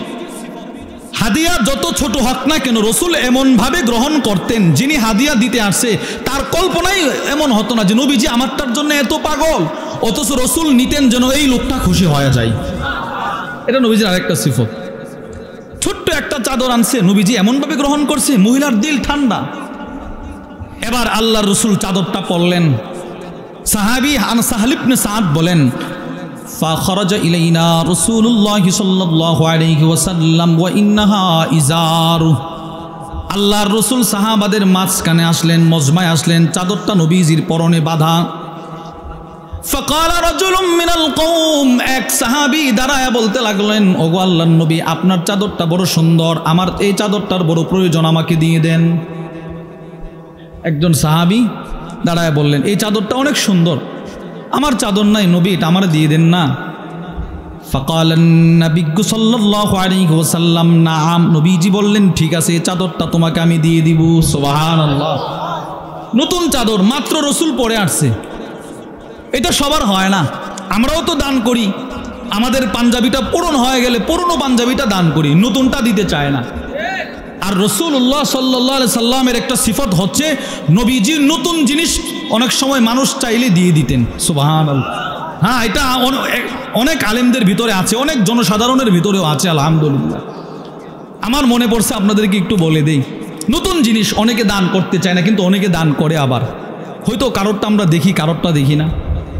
গত ফেব্রুয়ারি মাসে আমাদের হাকিমুন নফস আল্লামা মুফতি মুশতাকুন নবী কাসিমি হাফিজাহুল্লাহ, হুজুর প্রত্যেক ইংরেজি মাসের তৃতীয় শনিবার হুজুরের মাদ্রাসা আছে সিলেট শাহপরান, দারুল উলুম শাহপরান, কল্লগ্রাম বাইপাস রোডে, তামাবিল রোডের পাশে।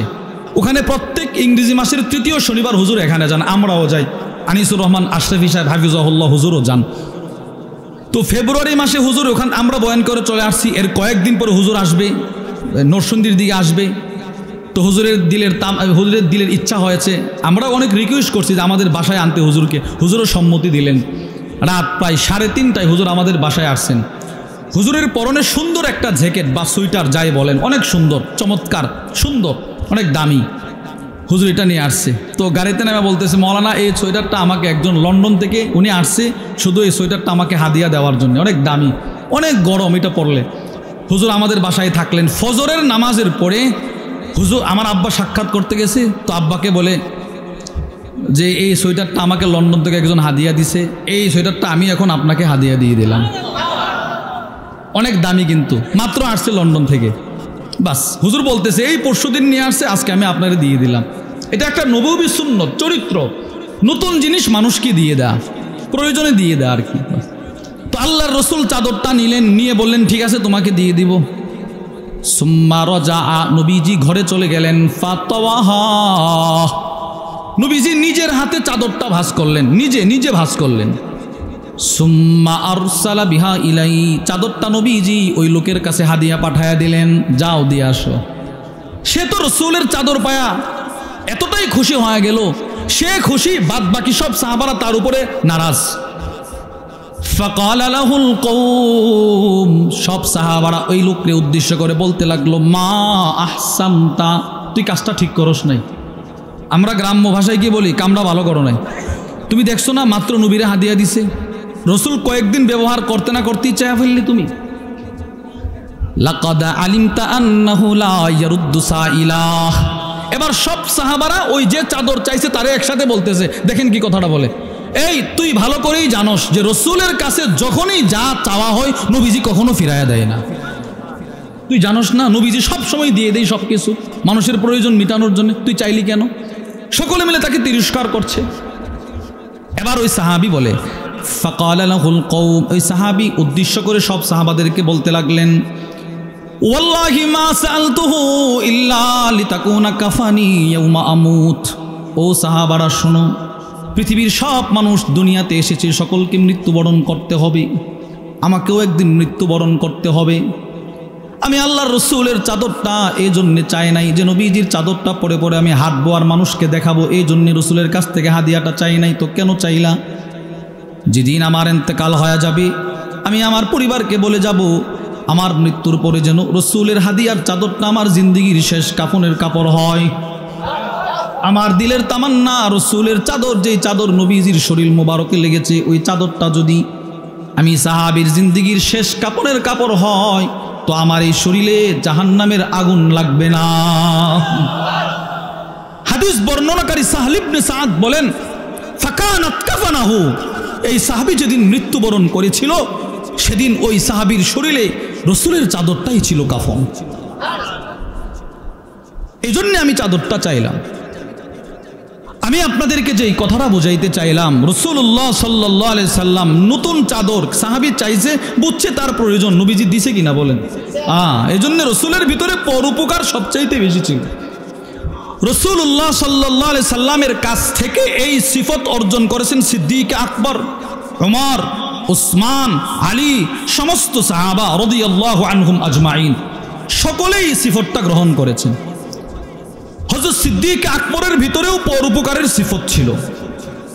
বুখারী শরীফের 3661 নম্বর হাদিস, আল্লাহর রসুল বলেন সিদ্দিক আকবর মানুষকে কি পরিমাণ উপকার করছে ওইটা পড়ে আমি স্বয়ং মুহাম্মদুর রাসূলুল্লাহ সাল্লাল্লাহু আলাইহি ওয়াসাল্লামকে এই আবু বকর কি পরিমাণ উপকার যে করছে, যে আবু বকর জানে মালে আমি নবীজির উপকার করছে।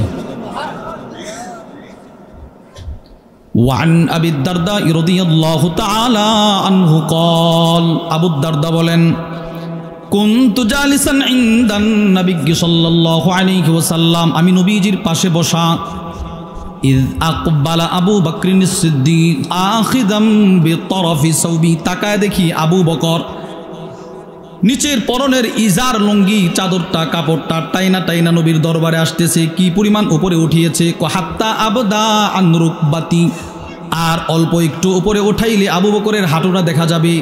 এইভাবে কাপড় উঠায়া উঠায়া নবীর দরবারে আবু বকর আসতেছে রাদিয়াল্লাহু আনহু। আল্লাহর রসুল আবু বকরকে দেখাই উপস্থিত সাহাবাদেরকে বললেন, ফাকালান নবী সাল্লাল্লাহু আলাইহি ওয়াসাল্লাম, ও সাহাবারা, আম্মা সাহিবুকুম ফাকাদ গামারা, এই যে তোমাদের সাথী আবু বকর, তার চেহারা দেখে বোঝা যায় এই মুহূর্তে সে ঝগড়া করে আসছে। সুবহানাল্লাহ বলেন। নবীজি কি বললেন? আবু বকর কি করে আসছে বলেন না, কি করে আসছে? ঝগড়া। এর মানে কিছু মানুষের চেহারা যখন রাগ থাকে চেহারা দেখলেই বোঝা যায় এখন ঝগড়া টগড়া করে আসছে। আবু বকর আসছে আসলেই ঝগড়া করে আসছে। ফাসাল্লামা, এসে নবীকে সালাম দিলেন, সালাম দিয়ে বললেন, ইন্নী কানা বাইনি ওয়া বাইনা ইবনুল খাত্তাব শাইউন, ওগো আল্লাহর নবী, হ্যাঁ ঝগড়া করে আসছি, কিন্তু ঝগড়াটা হয়েছে আমার আর উমরের মাঝখানে। সুবহানাল্লাহ বলেন তো, ঝগড়াটা কার কার হয়েছে? আবু বকর, উমর। ঝগড়া তো সাহাবাদের সামনে মানায় না, তর্ক, একটা কথা বুঝতে গিয়ে ভুল বুঝাবুঝি হয়েছে, রাগারাগি হয়েছে। আবু বকর, উমর। আচ্ছা তো বিবরণ দাও, ঝগড়ার বিবরণ কিভাবে হয়েছে? এবার আবু বকর সিদ্দিকের বিনয়টা দেখেন, এই কথাটা খেয়াল করে শুনেন। এখন যে কথাটা বলবো, নবীজি আবু বকরকে দেখে বললেন কি ঝগড়া করে আসছে, আবু বকরও স্বীকার করলেন কি করে আসছে, কি করে আসছে। এবার ঝগড়া করছে কার সাথে? ওমরের সাথে। এবার আবু বকরের বিনয় দেখেন, আবু বকর বলে, ওগো আল্লাহর রাসূল, ফাআসরাতু ইলাই, ঝগড়া করছি দুইজন ঠিক আছে, কিন্তু অপরাধ আমার। বুঝেন নাই কথা? বুঝেন নাই? আপনি জীবনে বলবেন বিচারকের সামনে যে আমার অপরাধ? দুই দলকে দুই দিকে দাঁড় করাইলে এদের বক্তব্য শুনলে বোঝা যায় এদের কোনো অপরাধ নাই, অপরাধ সব এদের। আবার এদেরকে যখন বলে আপনারা বক্তব্য দেন, এদের কথা শুনলে বোঝা যায় এদের কোনো অপরাধ নাই, অপরাধ এদের। আর সিদ্দিক আকবর বলে, ওগো আল্লাহর রসুল, উমরের অপরাধ না, অপরাধটা ছিল প্রথমে আমার। সুম্মা নাদিমতু, অপরাধ যেহেতু প্রথমে আমার ছিল, আমি প্রথমে লজ্জিত হইলাম, ঘটনাস্থলে আমি লজ্জিত হইলাম। ফাসআলতুহু আইয়াগফিরালি, আমি আবু বকর উমরের কাছে ক্ষমা চাইলাম, উমর আমাকে ক্ষমা করে দাও। ফাআবা আলাইয়া, কিন্তু উমর আমাকে ক্ষমা করে নাই। উমর কি করে নাই? ক্ষমা করে নাই। ফাআকবালতু ইলাইক, এজন্য আমি আপনার কাছে দৌড়ায় চলে আসলাম। আল্লাহর রাসূল বললেন, ইয়াগফিরুল্লাহু লাকা ইয়া আবা বকরিন সালাসান, আল্লাহ উমর আবু বকরকে ক্ষমা করে নাই, এতে কি হয়েছে? আমি রাসূল আপনার কাছে সুপারিশ করলাম, আল্লাহ আপনি আমার আবু বকরকে ক্ষমা করে দেন। নবীজি এই একটা বক্তব্য, আল্লাহ আবু বকরকে ক্ষমা করে দেন, একবার দুইবার বলে নাই। হাদিসে পাকে আসছে রাসূল 3 বার আবু বকরের জন্য মাগফিরাতের দোয়া করছে। ওই দিক দিয়ে উমর, সুম্মা ইন্না উমর নাদিমা, উমরও ঘটনাস্থলে লজ্জিত হইল। হায় হায়, আবু বকরের মতো ব্যক্তি আমার কাছে ক্ষমা চাইছে, আমি ক্ষমা করি নাই, না কাজটা আমি ঠিক করি নাই। উমরও লজ্জিত হয়েছে। ফাআতা মানজিলা আবি বকরিন, দৌড়ায় আবু বকরের বাড়িতে গেল। ফাসাআলা, গিয়ে প্রশ্ন করলো, আসাম্মা আবু বকরিন, আবু বকর কি ঘরে আছে? ফাকালু লা, ঘর থেকে আওয়াজ আসলো আবু বকর ঘরে নাই। না না, ঘরে নাই, ঘরে নাই। উমর বুঝে ফেলছে যে আবু বকর নবীর দরবারে চলে গেছে। ফাআতা ইলান নবী সাল্লাল্লাহু আলাইহি ওয়াসাল্লাম, হযরত আবু বকর উমর দৌড়ায়া নবীজির দরবারে চলে গেলেন। ফাসাল্লামা, গিয়ে আল্লাহর রাসূলকে সালাম দিলেন।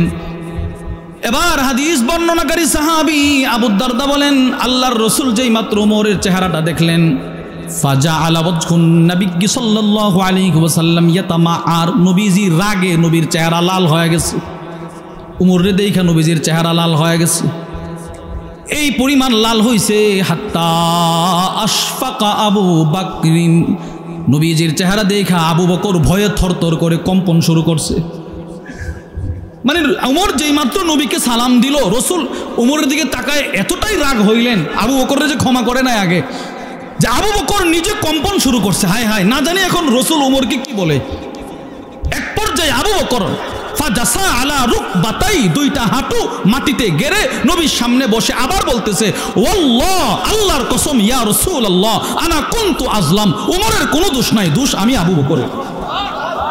নবীজি আবু বকর আবার এই কথাটা বলছে, কসম খেয়ে বলছে, আল্লাহর কসম, ওগো আল্লাহর নবী, উমরের কোনো দোষ নাই, তারে আপনি কিচ্ছু বলবেন না, সব দোষ আমার। তখন আল্লাহ রাসূল একটা বক্তব্য দিলেন, চোখের পানি ছেড়ে ছেড়ে নবীজি ভারাক্রান্ত হৃদয় নিয়ে একটা ছোট্ট বক্তব্য দিলেন। ফাকালান নবী সাল্লাল্লাহু আলাইহি ওয়াসাল্লাম, আল্লাহর নবী বলেন, ইন্নাল্লাহ বাআসানি ইলাইকুম ফাকুলতুম কাযাবতা কাযাবতা, ও ওমর, ও আবু দারদা, ও আমার সাহাবারা, আল্লাহ তাআলা আমাকে তোমাদের কাছে নবী বানিয়ে পাঠিয়েছিল, তোমরা সকলেই আমাকে দেখতে আর বলতে আমি মিথ্যুক, আমি মিথ্যুক। ওমর, তুমি আমি নবী মাথা কাটার জন্যও দাঁড়িয়ে গিয়েছিলে রে ওমর। ও সাহাবা, তোমরা আমাকে বলতে আমি মিথ্যুক। পৃথিবীর সব মানুষ যেদিন আমাকে মিথ্যুকের তীর ছুটতে ছিল, ওই দিন যে মানুষটা আমাকে প্রথম সাক্ষাতে বলেছিল আপনি সত্যবাদী, তিনি আমার আবু বকর। এই আবু বকর আমাকে সর্বপ্রথম বলেছিল আমি সত্যবাদী। শুধুই মাত্র সে আমাকে প্রথম সত্যবাদী বলে নাই, ওয়াসানি বিনাফসিহি ওয়া মালি, আবু বকর আমাকে জানে মালে সহযোগিতা করেছে। এটা হচ্ছে মূল বিষয়। রাসূল বললেন আবু বকর আমাকে জানে মালে সহযোগিতা করছে। কি পরিমাণ সহযোগিতা করেছে জানেন? আল্লাহর রাসূল বলেন, পৃথিবীতে যত মানুষ আমাকে সহযোগিতা করেছে, কথাটা খেয়াল করে শুনবেন, পৃথিবীতে যত মানুষ আমাকে সহযোগিতা করেছে, আমার উপরে দয়া করেছে, সকলের দয়ার প্রতিদান আমি রাসূল দুনিয়াতে দিতে সক্ষম হয়েছি, আবু বকরেরটা দিতে পারি নাই। তিরমিজি শরীফের 3661 নম্বর হাদিস। وعن أبي هريرة رضي الله تعالى عنه قال قال النبي صلى الله عليه وسلم, আল্লাহর রাসূল বললেন, মালি আহাদিন ইনদানা ইয়াদুন ইল্লা ওয়াকাদ কাফাইনা, পৃথিবীতে যত মানুষের হাত ছিল আমার উপরে, আই আতিয়া, যত দয়া ছিল আমার উপরে, সবগুলো আমি দুনিয়াতেই বদলা দিয়ে দিলাম। ফাইন্না লাহু ইনদানা ইয়াদান, আবু বকরেরও একটা দয়া ছিল আমার উপরে, আমি আবু বকরের দয়ার প্রতিদান দুনিয়াতে দিচ্ছিলেন। 3 নম্বর উসমান ইবনে আফফান, ওনার ভিতরেও পরোপকার ছিল। তিরমিজি শরীফের 3703 নম্বর হাদিস, ওয়ান উসমান ইবনে আফফান হিনা হুসিরা ক্বাল, উসমান ইবনে আফফানকে যেদিন ঘেরাও করা হলো, শহীদ করা হবে, উসমান ইবনে আফফান ঘরের ছাদে দাঁড়ায় একটা ভাষণ দিলেন। হাল তাআলামুন, ও মদিনার সাহাবারা, ও দ্রোহীরা, তোমরা কি জানো না? কি? আন্না রাসূলুল্লাহি সাল্লাল্লাহু আলাইহি ওয়াসাল্লাম কদিমাল মাদিনা, নবীজি মক্কা থেকে হিজরত করে যখন মদিনায় আসলেন, ওয়ালাইসা বিহা মাউন ইস্তাআযাব, মদিনায় কোনো মিষ্ট পানির বন্দোবস্ত ছিল না, উৎকৃষ্ট পানি ছিল না। আল্লাহর রসুল পান করবে কোত্থেকে? সাহাবারাও ভালো পানি পাচ্ছিল না। গায়রা বিইরি রুমা, রুমার একটা কুয়া ছাড়া, একটা কুয়া ছিল ইহুদির, বীর রুমা, ওই কুয়ার পানি ছিল মিষ্ট পানি, এছাড়া সব পানি ছিল লবণাক্ত পানি, এই পানিটা মুখে নেওয়া যায়, বীর রুমা। আল্লাহর রসুল বললেন, মাই ইয়াশতারি বিইরা রুমা, কে আছো তোমাদের মধ্যে এই রুমার কুয়াটা ক্রয় করে মুসলমানদের জন্য ওয়াকফ করে দিবা, মুসলমানদের উপকার করবা? কে আছো তোমাদের মধ্যে? বিখাইরিল্লাহু মিনহা ফিল জান্নাহ, আমি রসুল ওয়াদা দিলাম যে ব্যক্তি এই কুয়াটা ক্রয় করে মুসলমানদের উপকারের জন্য দিয়ে দিবে, আমি রসুল বলে দিলাম আল্লাহ এর বিনিময়ে জান্নাতে উত্তম কুয়া তাকে দান করবে। কে আছো এই কুয়াটা ক্রয় করে মুসলমানদের উপকার করবে? কে আছো? উসমান ইবনে আফফান বলে, আমি দাঁড়ায় বললাম আমি আছি। ফাশতারাইতুহা মিন সুলবি মালি, উসমান বলে ওই কুয়াটা আমি আমার নিজের টাকা দিয়ে ক্রয় করে মুসলমানদের উপকারের জন্য দান করে দিলাম। কি ভাই, উসমান ইবনে আফফানের ভিতরে পরোপকার ছিল কি ছিল না? 2 নম্বর দৃষ্টান্ত উসমান ইবনে আফফানের।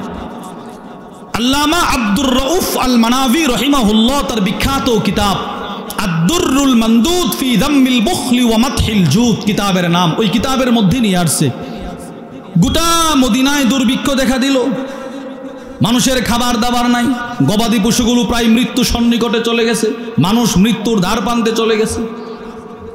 আসাবান নাসু কাহতান ফি খিলাফাতি আবি বকরিনিস সিদ্দিক, খলিফাতুল মুসলিমিন তখন আবু বকর সিদ্দিক, মদিনায় দুর্ভিক্ষ দেখা দিল।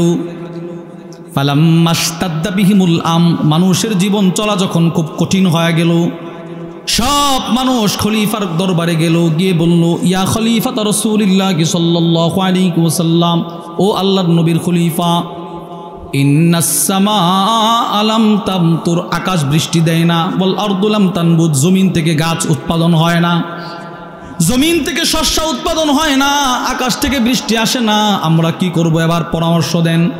খলিফাতুল মুসলিমিন বললেন, ওয়াস্তাইনু বিসসবরি ওয়াসসালাহ, তোমরা নামাজ আর ধৈর্যের মাধ্যমে আল্লাহর কাছে সাহায্য চাও। যাও, যার যার ঘরে যাও, আল্লাহর কাছে সাহায্য চাও।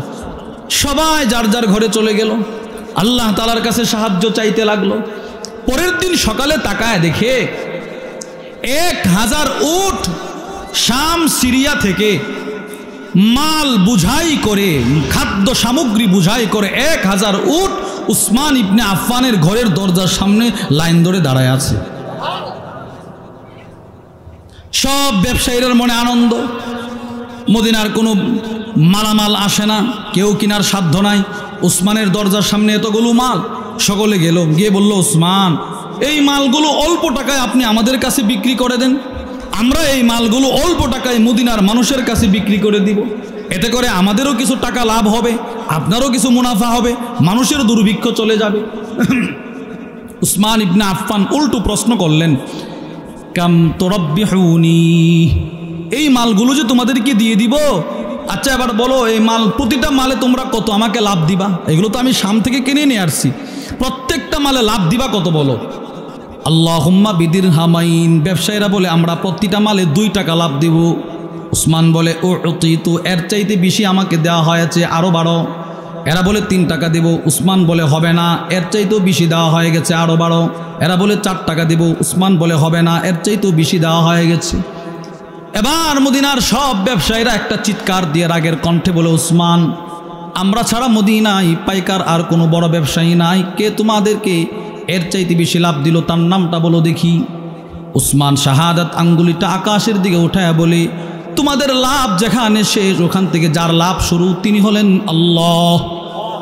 আল্লাহ বলছেন আমাকে, উসমান যদি তুমি এই মালগুলো এই মুহূর্তে মুসলমানদের দুর্ভিক্ষ দূর করার জন্য এমনিতেই দিয়ে দাও, সহযোগিতাটা করো, আমি রব তোমাকে জান্নাতের সহযোগিতা করব। উসমান বলে, তোমরা সাক্ষী থাকো, আমি আমার 1000 উটের মাল আজকে কোনো বিনিময় ছাড়া শুধু মানুষের উপকার করার জন্য দান করে দিলাম। এবার আপনারা বলেন, উসমান ইবনে আফফান রাদিয়াল্লাহু তাআলার ভিতরে পরোপকার ছিল কিনা? ওনার দৃষ্টান্ত 3। উসমান ইবনে আফফান বলে, তিরমিজি শরীফের হাদিস 3703, ওয়ান উসমান ইবনে আফফান قال ان المسجد النبوي, ওই হাদিসের পরের অংশ। উসমান ইবনে আফফান বলে, মসজিদে নববী, প্রথমে মসজিদে নববীটা কেমন ছিল? দাকাবি আহলি, ছোট পরিসরে মসজিদে নববী ছিল। রসুল যখন হিজরত করে মদিনায় গেলেন তখন মসজিদে নববী ছিল অল্প জায়গায়, সব সাহাবারা একসাথে নামাজ পড়তে পারে না। নবীজি দাঁড়ায় বললেন, মাই ইয়াশতারি বুকাত আলি ফুলান, কে আছো রে মসজিদের পাশের জমিনটা ক্রয় করে মসজিদের জন্য দিয়ে দিবা? কে আছো? সাহাবারা যেন একসাথে নামাজ পড়তে পারে। কে আছো এই জমিনটা ক্রয় করে দিয়ে দিবা মসজিদে? আমি রসুল কথা দিলাম, বিখাইরিল্লাহু মিনহা ফিল জান্নাহ, তুমি দুনিয়াতে সামান্য জমিনটা যদি মসজিদে দিয়ে দাও, আমি রসুল কথা দিলাম আল্লাহ এর বিনিময়ে কোটি কোটি বর্গ মাইল জায়গা তোমাকে জান্নাতে দিয়ে দিবে। কে আছো বলো বলো। উসমান ইবনে আফফান দাঁড়ায় বলে, আমি আছি। ফাশতারাইতুহা মিন সুলবি মালি, উসমান বলে ওই জায়গাটাও আমি আমার টাকা দিয়ে ক্রয় করে মুসলমান যেন একসাথে নামাজ পড়তে পারে পুরোটা জায়গা মসজিদের জন্য ওয়াকফ করে দিলাম। তাহলে উসমান ইবনে আফফানের ভিতরে ছিল কি ছিল না বলেন? 4 নম্বর খলিফা হযরত আলী রাদিয়াল্লাহু তাআলা আন, বুখারী শরীফের 5616 নম্বর হাদিস। এই হাদিসের মধ্যে আসছে হযরত নাজ্জাল ইবনে সাবরাহ রাহিমাহুল্লাহু তাআলা আনহু বলেন, আলী রাদিয়াল্লাহু তাআলা আনহু কুফায় জোহরের নামাজ পড়াইতেন। কুফায় উনি কুফায় চলে গেলেন। কুফায় জোহরের নামাজ পড়ানোর পর সাল্লা জোহরা, জোহরের নামাজ পড়ার পর সুম্মা কাদা ফি রাহবাতিল কুফা, কুফার একটা খালি ময়দানে উনি চেয়ার পেতে বসতেন। আলা হাওয়াইজিন নাস, শুধু মানুষের উপকার মানুষের প্রয়োজন মিটানোর জন্য একটা চেয়ার পেতে বসে থাকতেন। কতক্ষণ বসে থাকতেন? বুখারীর মধ্যে আসছে হাত্তা হাদারাত সালাতুল আসর, আসরের নামাজের আগ পর্যন্ত জোহর থেকে বসে থাকতেন। কার কি প্রয়োজন আসো আমি মিটাইয়া দেব, এইভাবে বসে থাকতেন। তো এই 4 খলিফার ভিতরে পরোপকার ছিল কি ছিল না বলেন? সব সাহাবাদের ছিল, সবগুলো বলার সময়ও আমার নাই। এবার শুনেন, এই সাহাবাদের কাছ থেকে পর্যায়ক্রমে এই পরোপকারের সিফতটা আমাদের বুজুর্গরা নিয়ে এসেছেন, আমাদের মুরব্বীরা নিয়ে এসেছেন। আলী রাদিয়াল্লাহু তাআলা আনহুর নাতি, ওনার ছেলের নাম হুসাইন রাদিয়াল্লাহু আন, হুসাইন রাদিয়াল্লাহু তাআলা ছেলের নাম আবার আলী, দাদার নামও আলী, নাতির নামও কি বলেন? দাদার নাম, এবার নাতির নামও কি? হ্যাঁ, ওনার নাতির আরেকটা পরিচয় হচ্ছে জাইনুল আবিদিন। ইমাম শামসুদ্দিন যাহাবী রাহিমাহুল্লাহ তার বিখ্যাত কিতাব সিয়ারু আলামিন নুবালার মধ্যে লেখেন, কানা আলী ইবনুল হুসাইন জাইনুল আবিদিন। আলী রাদিয়াল্লাহু তাআলা আনহুর নাতি জাইনুল আবিদিন, তার নামও আলী। তার ভিতরেও পরোপকারের সিফত ছিল। কি পরিমাণ ছিল? কানা ইয়াহমিলুস সাদাকাতি ওয়াত তুআম, উনি যখন রাষ্ট্রের প্রধান, রাত যখন অন্ধকার হয়ে যেত, লাইলান আলা জহরি, রাষ্ট্রীয় কোষাগার থেকে ময়দা আর আটার বস্তা রশি দিয়ে বেঁধে বেঁধে নিজে কাঁধে করে করে অসহায় দরিদ্র মানুষের ঘরের দরজার সামনে রেখে আসতেন। নিজে নিজে একা খলিফা। শুধুই মাত্র রাষ্ট্রীয় কোষাগার থেকে মাল নিতেন না, নিজের টাকা খরচ করে কিছু মাল কিনে অসহায় মানুষের দরজার সামনে রেখে আসতেন। ইমাম শামসুদ্দিন যাহাবী লেখেন, ফালাম্মা মাতা, এই লোকটা যেদিন মারা গেল, চতুর্দিকে মশারি টানানো হইল, ওনার লাশ ধৌত করা হবে। গাছেল যারা ছিল, যারা ওনার লাশ ধৌত করার জন্য ওনাকে বাহিরে আনলেন, তারা তাকায় দেখে ওয়াজাদু আলা জহরিহি আসারাম মিনাস সাওয়াদ, ওনার পিঠের মধ্যে কালো কালো দাগ দেখা যায়। যারা লাশ ধৌত করতে গেল তারা দূর থেকে দেখে বুঝতে পারলো হয়তো কেউ চাবুকের দ্বারা আঘাত করছে। এবার লাশ যারা ধৌত করতেছে তারা তাকায় দেখে ওনার খাদেম মাথার পাশে দাঁড়ায় কাঁদতেছে। ধৌতকারীরা খাদেমকে বলতে লাগলো, ওই খাদেম কাদস কেন, এই দাগগুলো বা কিসের একটু বলো। খাদেম বলে দাগগুলো হচ্ছে রাতের অন্ধকারে অসহায় মানুষের ঘরের দরজার সামনে যে খাবারগুলো তোমরা দেখতা, ওই খাবারগুলো এই খলিফা রশি দিয়ে টাইনা টাইনা দিয়ে আসতেন। ওই রশির দাগ, এগুলো রশি দিয়ে দিয়ে টাইনা টাইনা এই খাবারগুলো দিয়ে আসতেন। দাগ পড়ে গেছে, দাগ তো তোমরা হেল্প করলা না। উনি কখনো কোনো খাদেম ব্যবহার করতেন না। আমরা ওনাকে বলতাম, মগো খলিফা আপনি তো আমাদেরকে শুধু অর্ডার করবেন, আমরা মালগুলো নিয়ে যাব। তিনি আমাদের জবাবে বলতেন না, আল্লাহ আমাকে খলিফা বানিয়েছেন, এদের জবাবটা হাসরের ময়দানে আমাকে দিতে হবে। এই জন্যে আমি যদি এদের মালামালগুলো নিজে কাঁধে বহন করে দিয়ে আসি, হতে পারে হাসরের ময়দানে আমার সওয়াল জবাব আল্লাহ সহজ করে দিবে। এই জন্যে আমারটা আমাকে করতে দাও। উনি কাঁধে করে করে মালামালগুলো নিয়ে আসতেন। আরেকজন বুজুর্গ ছিলেন আল্লামা আবুল ফারাজ আব্দুর রহমান ইবনুল জাওজি রহিমাহুল্লাহ। তার বিখ্যাত কিতাব সিফাতুস সাফওয়াহ 3 খণ্ডের কিতাব, ওইটার মধ্যে নিয়ে আসছে জুবাইদ ইবনুল হারিস, বিখ্যাত বুজুর্গ। উনি উনার জমানাতে যতদিন রাত্রে বৃষ্টি হয়েছে, রাত্রে ইদা কানাতিল লাইলাতু মুতিরা, রাত্রে যখন বৃষ্টি হতো, আখাযা শু'লাতাম মিনান নার, তিনি একটা আগুনের মশাল বা হারিকেন নিয়ে, ছাতা নিয়ে, ফাতাফা আলা আজাইজিল হাই, উনার এলাকায় যত অসহায় মানুষ ছিল, যারা অক্ষম, বিছানা থেকে উঠতে পারে না, ছেলে সন্তান মেয়ে সন্তান নাই, যাদের কিচ্ছু নাই, অসহায় যারা, এদের বাড়িতে বাড়িতে বৃষ্টিতে ঘুরতেন আর বলতেন, আওয়াকাফা আলাইকুম বাইতুন, আপনাদের ঘরে কি ফুটো আছে? বৃষ্টি পড়লে আমাকে বলেন, আমি আপনাদের ঘর ঠিক করে দেব। এইভাবে তিনি ঘুরতেন। এই পরোপকার বুজুর্গদের ভিতরে ছিল কিনা বলেন? আমাদের অনেক আলেমদের ভিতরে আছে, অনেক মুবাল্লিগদের ভিতরেও পরোপকার আছে। আমি অনেক বড় বড় আলেমদের জবান থেকে শুনেছি। বগুড়ার সবচেয়ে বিখ্যাত মাদ্রাসা জামিল মাদ্রাসার এক সময়ের মুহতামিম ছিলেন আল্লামা ইউসুফ নিজামী রাহিমাহুল্লাহ। হুজুর যেদিন ইন্তেকাল করলেন, ওনার লাশ দাফন করে যখন হাজার হাজার শত শত আলেম বিদায় দিয়ে আসছিলেন, তো এরা তাকায় দেখে রাস্তার দুধারে অসহায় দরিদ্র মহিলারা হাওমাও করে কাঁদতেছে আর ওনার কবরের দিকে যাইতেছে। তো মানুষ আলেমরা বলে, তোমরাও কি হুজুরকে চিনো? তো এরা বলতেছে, আমরা চিনবো না তো চিনবে কে? উনি নির্জনে নিবৃতে আমাদের মতো শত শত অসহায় পরিবারকে তিনি চালাইতেন, লালন পালন করতেন। চিন্তা করেন, ওনার টাকা দিয়ে আমরা চলছি, তো কে আমাদেরকে এখন দেখবে? এই বলে হাওমাও করে কাঁদতেন। পর উপকার, নিজের জিন্দগিটার হায়াত বার কয়দিন আছে? আমার হালাল উপার্জন থেকে যদি একজনকে একটু উপকার করতেই না পারি, তো আমার এই জিন্দগির কোনো দাম নাই, মূল্যহীন এক জিন্দগিটা। তাইলে আমরা রসুলের পক্ষ থেকেও পর উপকারের সিফত পাইলাম, সাহাবাদের ভিতরেও পাইলাম, সালফে সালেহিনদের ভিতরেও পাইলাম, আমাদের এই ইদানিংকালের বুজুর্গদের ভিতরেও পাইলাম। এবার এই পর উপকার, একে অপরকে প্রয়োজন মিটিয়ে দেওয়া, একে অপরকে সাহায্য করা, এই বিষয়ে কোরআন কি বলে, হাদিস কি বলে? কুরআনুল কারীমে সূরাতুল বাকারার মধ্যে আল্লাহ বলেন, বিসমিল্লাহির রহমানির রহিম, ওয়া আহসিনু, তোমরা ইহসান করো, ইহসান দয়া করো, ইন্নাল্লাহা ইউহিব্বুল মুহসিনিন, আল্লাহ দয়াশীলদেরকে ভালোবাসেন, ইহসানকারীদেরকে ভালোবাসেন। এই ওয়া আহসিনুর ব্যাখ্যায় আল্লামা আব্দুর রহমান ইবনু নাসির আস-সাদি রাহিমাহুল্লাহ তার বিখ্যাত কিতাব তাইসিরুল কারীমির রহমান ফি তাফসীর কালামিল মান্নান, ওই কিতাবের মধ্যে লেখেন, আহসিনুর ব্যাখ্যায় তিনি লেখেন, ওয়া ইয়াদখুলু ফি যালিকা কাদাউ হাওয়াইজিন নাস, এই আহসিনু বলে আল্লাহ যে আমাদেরকে আদেশ করলেন দয়া করার জন্য, এর ভিতরে আল্লাহ আমাদেরকে এই আদেশটাও করলেন, তোমরা একজন আরেকজনের সব প্রয়োজন মিটায়া দাও। চিন্তা করেন। 2 নাম্বার, ওয়া তাআওয়ানু আলাল বিররি ওয়াত তাকওয়া, আল্লাহ বলেন তোমরা একে অপরকে সৎ কাজে সাহায্য করো, সহযোগিতা করো।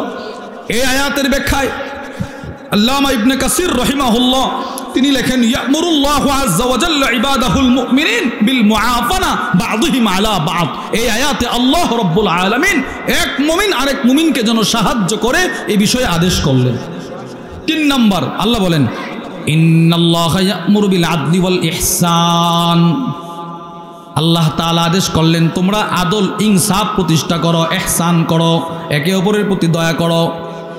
এই আয়াতের ব্যাখ্যায় আল্লামা আব্দুর রহমান ইবনু নাসির আস-সাদি রাহিমাহুল্লাহ লিখেন, আল ইহসান ফাদিলাতুন মুস্তাহাব্বুন, একে অপরকে ইহসান করা, দয়া করা, অনুগ্রহ করা, একে অপরকে সাহায্য করা, এটা আল্লাহ তাআলার কাছে বড় পছন্দের একটা আমল।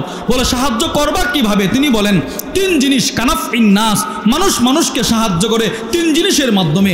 মাল, বিল মালি ওয়াল বাদানি ওয়াল ইলমি। বলেন 1 নাম্বার মালের দ্বারা, বলেন 1 নাম্বার, 2 নাম্বার জানের দ্বারা, 2 নাম্বার, 3 নাম্বার এলেম। বলেন না 3 নাম্বার কি? এবার আমরা মুখস্থ হয়েছে। বলেন 1 নাম্বার মাল, 2 নাম্বার, 3 নাম্বার এলেম। এলেম 3 নাম্বার কি? হ্যাঁ, এবার জানের দ্বারা সাহায্য করা এটা সাময়িক, মালের দ্বারা সাহায্য করা এটা সাময়িক, সব সময় থাকে না। যেমন এখন এই কয়েকদিন পূর্বে আমাদের বাংলাদেশের স্মরণকালের ভয়াবহ বন্যা হয়েছে, আমাদের কুমিল্লা, লক্ষ্মীপুর, নোয়াখালী ওই এলাকার মানুষগুলো বন্যায় ক্ষতিগ্রস্ত হয়েছে। আপনারা মালের দ্বারা সহযোগিতা করেছেন, এই বন্যা কি সব সময় থাকে? মাদ্রাসা নির্মাণের সময় আপনারা সাহায্য করেন, এটা কি সব সময় করেন? না। তাহলে জানের দ্বারা সহযোগিতা সাময়িক, মালের দ্বারা সহযোগিতা সাময়িক, এলেমের দ্বারা সহযোগিতা মৃত্যু পর্যন্ত। বলেন তো এলেমের দ্বারা সহযোগিতা কি পর্যন্ত? হ্যাঁ, কারণ এলেম আমার দরকার কতদিন পর্যন্ত? ইমাম আহমদ ইবনে হাম্বল বলে মৃত্যু পর্যন্ত। সুবহানাল্লাহ বলেন। বলেন বলেন তো আচ্ছা, সম্পদের প্রয়োজন কতদিন পর্যন্ত? যতদিন জীবন থাকে, যদ্দূর হলে চলে ততটুক। জানের প্রয়োজন যতদিন জীবন থাকে। এবার এলেমের প্রয়োজন ইমাম আহমদ ইবনে হাম্বল বলে কবরে যাওয়ার আগ পর্যন্ত। কবরে যাওয়া এই এলেম আমরা শিখবো কোথায়? মাদ্রাসা, তবলিগ। বলেন মাদ্রাসা 1 নাম্বার কি? বলেন না 1 নাম্বার। এবার মাদ্রাসায় শিখতে পারলাম না, তো আমাদের মুরব্বীরা যে সিস্টেম চালু করলো দাওয়াত তবলিগ, হক্কানি উলামাদের তত্ত্বাবধানে যেই তবলিগ চলে, ওই তবলিগে আমরা কি শিখবো? বলেন এলেম। বলেন কি শিখবো? হ্যাঁ, কেন? এলেম প্রতিটা শ্বাসে শ্বাসে আমাদের প্রয়োজন। আল্লামা সাইয়্যিদ ইবনে হুসাইন আল আফফানি তার বিখ্যাত কিতাব সালাহুল উম্মাহ ফি উলুবিল হিম্মা, ওই কিতাবের মধ্যে ইমাম আহমদ ইবনে হাম্বল একটা বক্তব্য নিয়ে আসছেন। ইমাম আহমদ ইবনে হাম্বল বলেন খাবারের প্রয়োজন প্রতিটা মানুষের দিনে 1 থেকে 2 বার, আর এলেমের প্রয়োজন বিআদাদিল আনফাস, প্রতিটা শ্বাসে শ্বাসে মানুষের এলেমের প্রয়োজন। তাহলে 3 জিনিসের মাধ্যমে একে অপরকে সাহায্য করতে পারে, জান, মাল, এলেম। জান, মাল। এবার এই 3টা কথা আমাদের তবলিগে আছে না নাই? আল্লাহর দেওয়া জান, আল্লাহর দেওয়া মাল নিয়ে আল্লাহ রাস্তায় খরচ করে কি শিখা? এলেম শিখা, দাওয়াত শিখা। আল্লাহ আমাদেরকে কবুল করেন, বলেন আমিন। আল্লাহ আমাদেরকে তৌফিক দান করেন, বলেন আমিন। এবার 3টা আয়াত থেকে আপনাদেরকে বুঝাইলাম। 3 আয়াতে আল্লাহ রব্বুল আলামিন একে অপরকে সাহায্য সহযোগিতা করা, একে অপরের প্রতি সহানুভূতি দেখানো, সাহায্য করার কথা আল্লাহ বলছে কি বলে নাই? এবার কয়েকটা হাদিস শোনেন। 1 নাম্বার সহিহুল জামের 6668 নম্বর হাদিস। وعن النعمان بن بشير رضي الله تعالى عنه قال, হযরত নু'মান ইবনে বাশির থেকে বর্ণিত, তিনি বলেন قال النبي صلى الله عليه وسلم, আল্লাহর রাসূল বলেন আল মুসলিমুন কারাজুলিন ওয়াহিদ, সমস্ত মুসলমান হচ্ছে একটা দেহের মতো। বলেন তো সমস্ত মুসলমান একটা কিসের মতো? দেহে। দেহে ইরাস্তাকা আও ইরিস্তাকা আইনুহু ইস্তাকা কুল্লু, একটা দেহের মধ্যে যদি চোখটা আঘাতপ্রাপ্ত হয়, ব্যথা পায়, তো এই ব্যথাটা পুরোটা শরীর অনুভব করে কিনা? নবীজি বলেন বিশ্বের কোথাও কোন মুসলমান যদি আঘাতপ্রাপ্ত হয়, তাকে যদি কেউ আক্রমণ করে, তো এই ব্যথা তোমার দিলেও আসতে হবে, আসলে তুমি মুসলমান। তাহলে ফিলিস্তিনের মুসলমানদেরকে কুকুর ইসরায়েল যেই বর্বরোচিত হামলা চালিয়েছে, এদের আক্রমণ দেখে যদি আমার দিলে মায়া না লাগে, আমার ভিতরে যদি এই স্পৃহা না আসে যে রব যদি আমাকে সুযোগ দিতেন আমি ওখানে গিয়ে আমার মুসলিম ভাইদের পাশে দাঁড়াইতাম, এই আগ্রহ যদি আমার ভিতরে না আসে, আমি মুসলমান? বলেন আমি মুসলমান না। রাসূল বলছেন একটা দেহ, দেহের এক অঙ্গে যদি ব্যথা আঘাতপ্রাপ্ত হয়, তো পুরোটা শরীর এই ব্যথাটা অনুভব করে। এই হাদিসের ব্যাখ্যা করতে গিয়ে আল্লামা ইমাম নববী রহিমাহুল্লাহ তার বিখ্যাত কিতাব আল মিনহাজের মধ্যে লেখেন وقال الإمام النووي رحمه الله فهذه الأحاديث صريحة في تعظيم حقوق المسلمين بعضهم بعض, এই হাদিসের ব্যাখ্যায় তিনি বলেন এই হাদিসগুলো এই কথা স্পষ্ট প্রমাণ বহন করে পৃথিবীতে প্রত্যেকটা মুসলমানের একজনের উপর আরেকজনের কিছু হক আছে না নাই? বলেন আছে। 2 নম্বর হাদিস বুখারী শরীফের 481 নম্বর হাদিস। وعن أبي مالك الأشعري رضي الله تعالى عنه قال, আবু মালিক আল আশআরী থেকে বর্ণিত, তিনি বলেন قال النبي صلى الله عليه وسلم আল্লাহর রাসূল বলেন ইন্নাল মুমিনা লিল মুমিনি কাল বুনিয়ান, এক মুমিন আরেক মুমিনের জন্য প্রাচীর, দেয়াল স্বরূপ, দেওয়াল ইয়াশুদ্দু বাদুহু বাদা, যে দেওয়ালের একটা ইট আরেকটা ইটকে মজবুত করে। দেওয়াল যারা দেয়, দেওয়ালের একটা ইট আরেকটার সাথে লাগার কারণে এইটুকু জায়গা মজবুত হয়, আরও যত ইট লাগায় ততটুকু জায়গা মজবুত হয়। নবীজি বলেন এক মুমিন আরেক মুমিনকে মজবুত করে। নবীজি মজবুত কিভাবে করে এটা বোঝানোর জন্য সাব্বাকা আসাবিআ, রসুলের দুই হাতের আঙ্গুল মুবারক একটা আরেকটার ভিতরে ঢোকায় বলেন এই যে দেখো এইভাবে মজবুত করে। সুবহানাল্লাহ বলেন। নবীজি এভাবে ঢোকায় দেখাইলেন। এই হাদিসের ব্যাখ্যায় আল্লামা ইবনে বাত্তাল রাহিমাহুল্লাহ তার বিখ্যাত বুখারীর শারহ সহিহুল বুখারী ইবনে বাত্তালের মধ্যে লেখেন তাআওয়ানুল মুমিনিন বা'দুহুম বা'দা ফি উমুরিদ দুনিয়া ওয়াল আখিরা, দুনিয়াতে আখেরাতে, দুনিয়ার বিষয়ে আখেরাতের বিষয়ে এক মুমিন আরেক মুমিনকে সাহায্য করা, মানদুবুন ইলাইহি বিহাদাল হাদিস, রাসূল এই হাদিসের দ্বারাই একজন যেন আরেকজনকে সাহায্য করে এই নৈতিক দায়িত্বটা রাসূল এই হাদিসের মাধ্যমে আমাদেরকে দিয়েছেন। এই হাদিসের মাধ্যমে তোমরা একে অপরকে সাহায্য করো। 3 নম্বর হাদিস, একটা ভয়ঙ্কর হাদিস শুনেন, ভয়ঙ্কর একটা কথাই হাদিস রাসূল বলছেন, খেয়াল করে শুনেন। তিরমিজি শরীফের 1332 নম্বর হাদিস, ওয়ান আমর ইবনে মুররাহ قال لمعاويه رضي الله تعالى عنهما, আমর ইবনে মুররাহ মুআবিয়া ইবনে আবি সুফিয়ানকে একদিন ডাক দিয়া বললেন ও মুআবিয়া আপনি তো খলিফা। বলে হ্যাঁ আমির, শুনেন। কি?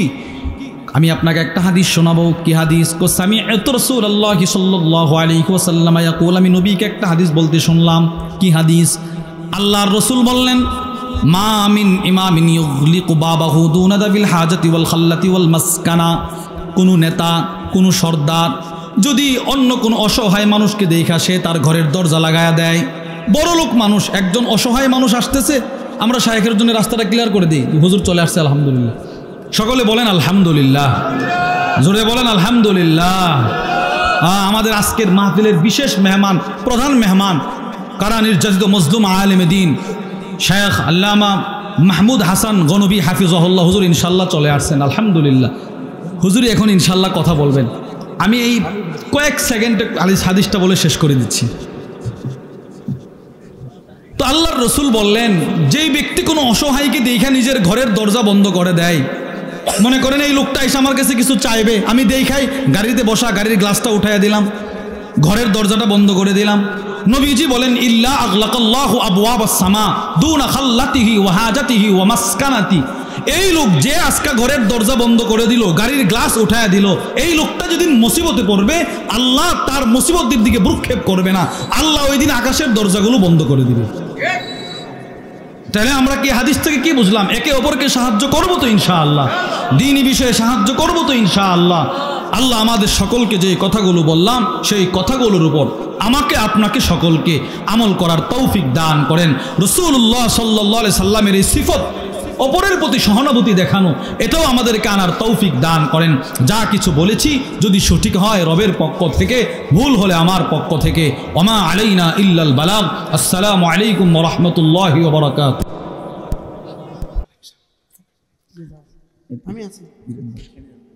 মেহেরবানি করে আমরা প্রত্যেকে ইনশাআল্লাহ দয়া করে আজকের এই মজমায়, যেহেতু রাত অনেক হয়েছে, হযরত দেরি করবেন না, সামান্য কথা বলে ইনশাআল্লাহ দোয়া করবেন। আপনাদের কাছে আমার বিনীত অনুরোধ, আমরা মাহে রমজানকে কদর করব তো ইনশাআল্লাহ? বলেন ইনশাআল্লাহ, বলেন ইনশাআল্লাহ। নওজোয়ান ভাই আলাদা বলো ইনশাআল্লাহ, হিম্মত করে বলো ইনশাআল্লাহ। আল্লাহ তাআলা তৌফিক দান করেন।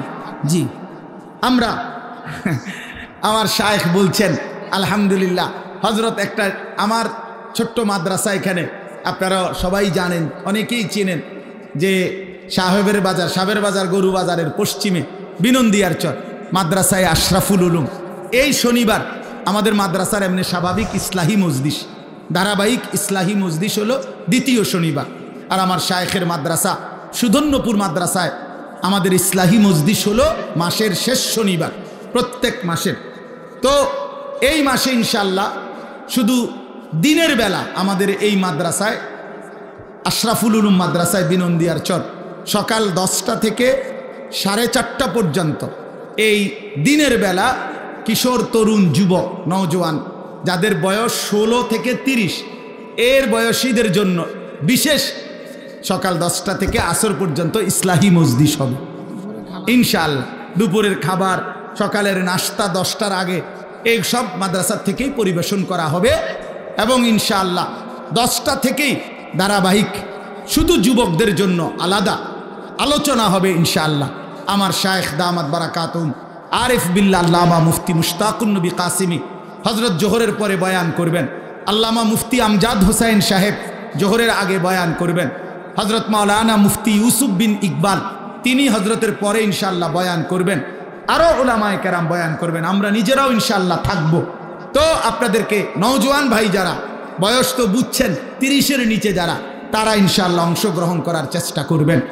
আর আমি হজরতের সামনে আমি আবারও বলি, আমার একটা আবদার ছিল আজকে আমি এই প্যান্ডেলের ঢুইকা আমরা এই বিশাল প্যান্ডেল দেখে আমার দিল চাইছে যে এই মাহফিল যেন 3 দিনের হয়। এই জন্য অর্থাৎ এই মাহফিল যেন আগামী দিনে আরও বড় হয়, আরও সমৃদ্ধ হয়। আপনারা কি চান? ইনশাআল্লাহ।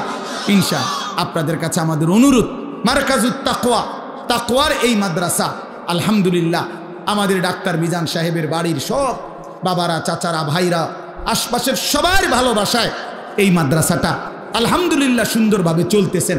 আমার শায়েখ দামাত বারাকাতুহুম আজকে সত্য কথা এতটা বেশি ব্যস্ত ছিলেন একটা বড় প্রোগ্রাম বিশেষ কারণে বাঞ্ছারামপুর বিবারিয়া হজরত যাইতেই হয়েছে। আমার কাছে কতবার বলছে, আমরা বলছি বহুত আলোচনা চেষ্টা করছি যে আজকের এই মাহফিলে যেন না আসে, ওইখানে ওনার থাকা দরকার। কিন্তু আমার ডাক্তার মিজান ভাই, ডাক্তার শওকত কোনোভাবেই আমরা যে না হুজুর আসতেই হবে, আলহামদুলিল্লাহ এই জন্য ওইখান থেকে এখানে আসছেন। এজন্য আমরা এই মাদ্রাসাটাকে দিল দিয়ে ভালোবাসি, সত্যি কথা যে আমরা অন্তর থেকে ভালোবাসি। এই জন্য আপনাদের কাছে আমাদের বিনীত অনুরোধ, হজরতের উপস্থিতিতে আমি 2টা মিনিট আপনাদের কাছে অনুরোধ করছি, আপনারা যদি প্রত্যেকেই একটু পকেটে হাত দেন মাদ্রাসার জন্য, আপনাদের কাছে আগামী দিনের এই মাদ্রাসাটা যেন মাশাআল্লাহ আমার শায়েখ আমার হাতে দিছেন, আল্লাহ কবুল করেন। আমিও বহু ওনার হাতে দিছি, আল্লাহ তাআলা তৌফিক দান করেন। 1000 টাকা দিয়ে হুজুর শুরু করে দিছেন। এবার আপনারা পকেটে হাত দেন ইনশাআল্লাহ। কয়েকজন উপযুক্ত ভাই কষ্ট করে দাঁড়ান, দাঁড়াইয়া উঠান, আল্লাহ তৌফিক দান করেন। মাশাআল্লাহ আল্লাহ কবুল করেন। উঠান ভাই, উঠান উঠান, আল্লাহ বরকত দান করেন। ও ছাত্ররা ছোট্ট, আপনারা বুঝের কয়েকজন ভাই উঠান, মহল্লার যারা আছেন তারা পকেটে হাত দেন, সবাই হাত দেন ভাই, বরকত হবে ইনশাআল্লাহ। নওজোয়ান ভাই 100 টাকা থাকলে 100 টাকাই দাও, 1000 টাকা থাকলে 1000 টাকাই দাও, 500 টাকা থাকলে 500 টাকাই দাও। যার কাছে মোটেই নাই অথবা দেওয়ার কোনো ইচ্ছাই নাই, আপনি কুদুর দোয়া করে দেন, আপনি কুদুর দোয়া করে দেন।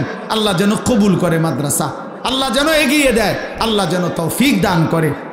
আল্লাহ তাআলা সবাই কেউ উঠবেন না, দয়া করে এখন টাকা আনতে কেউ যাইয়েন না, ওনার হুদা সময় নেই, এত রাত টাকা আনতে পারতেন না, মেহেরবানি করে যাইয়েন না ভাই, থাক, না দিলে আপনি দিয়েন না তো যাইয়েন না। আল্লাহ তৌফিক দান করেন, আল্লাহ তাআলা কবুল করে নেন। মাশাআল্লাহ। আনোয়ার ভাই কই দেন, মাশাআল্লাহ দেন ইনশাআল্লাহ। অনেকে আরো বেশি দেওয়ার মতো, এখানে অনেক সামর্থ্যবান আছেন ইনশাআল্লাহ। না না দিবে ইনশাআল্লাহ, আল্লাহ 5000 টাকা আল্লাহ কবুল করেন। আনোয়ার ভাই দিবে ইনশাআল্লাহ, দিবে ইনশাআল্লাহ, নগদ দিবে, না না না দিবে ইনশাআল্লাহ, আল্লাহ কবুল করে। এখন কিছু দিয়া শুরু করে দেন ইনশাআল্লাহ। আমরা উমরার সাথে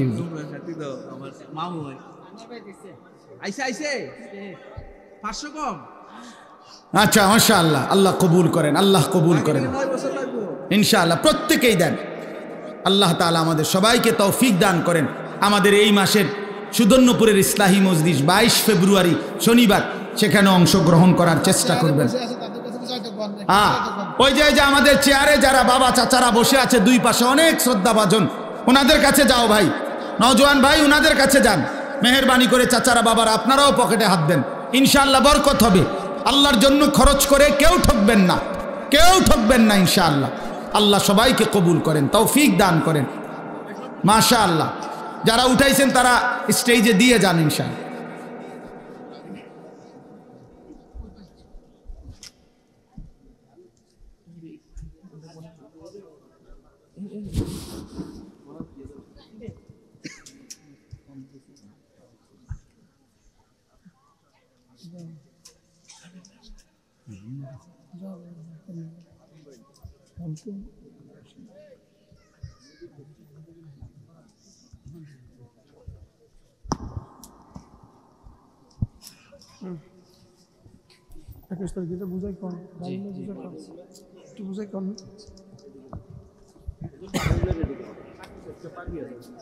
পাগড়ি পাগড়ি পাগড়ি দেন দেন পাগড়ি দেন।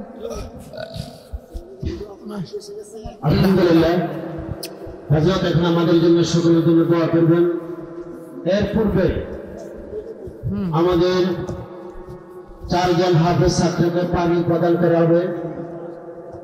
প্রথম পাগড়ি গ্রহণ করবে মোহাম্মদ নাবির হোসেন ব্রাহ্মণপাড়া। হাফেজ মোহাম্মদ নাবির হোসেন। দ্বিতীয় পাগড়ি গ্রহণ করবেন মোহাম্মদ রেদওয়ান হোসেন ব্রাহ্মণপাড়া। 3 নম্বরে পাগড়ি গ্রহণ করবেন হাফেজ মোহাম্মদ আরাফাত হোসেন ব্রাহ্মণপাড়া। 4 নম্বরে পাগড়ি গ্রহণ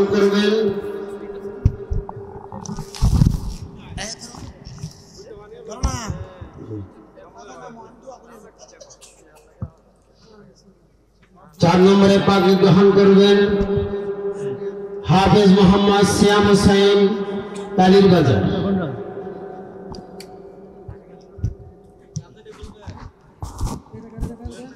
আলহামদুলিল্লাহ, 2021 সালের জুনের 2 তারিখ থেকে মাদ্রাসার আরম্ভ হয়েছে। এখন আলহামদুলিল্লাহ আপনাদের দ্বারা 110 জন ছাত্র আছেন।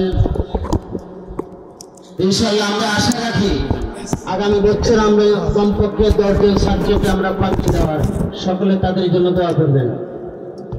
মোহতারাম হাজরিন, 2021 সাল থেকে 2025 সাল পর্যন্ত এ পর্যন্ত আমাদের অত্র মাদ্রাসার সর্বদিক দিয়ে অনুদান, ছাত্রভর্তি, বিভিন্ন আয় 53,85,855 53,85,855। আমাদের গত 21 সাল থেকে 25 সাল পর্যন্ত টোটাল আমাদের ব্যয় 1,30,00,000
إنك حميد مجيد আলহামদুলিল্লাহ।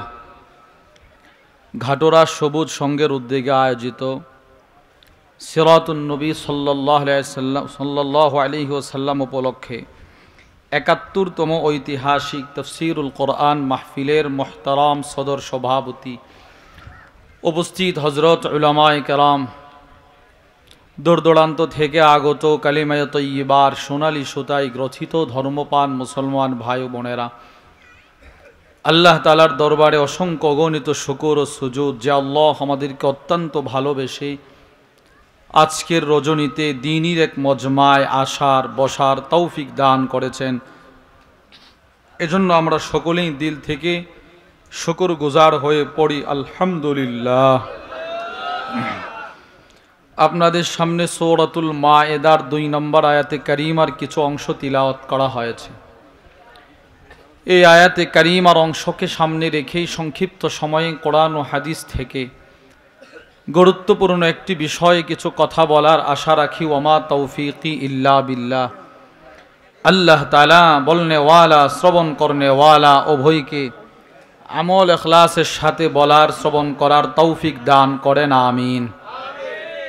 আজকে আমরা যে বিষয়ে কথা শুনব, কথা বলবো, সে বিষয়টি হচ্ছে আত-তাআউন, যার বাংলা অর্থ হচ্ছে পরস্পর একে অপরকে সাহায্য সহযোগিতা করা, এক মুসলমান আরেক মুসলমানের প্রয়োজন মিটিয়ে দেয়া।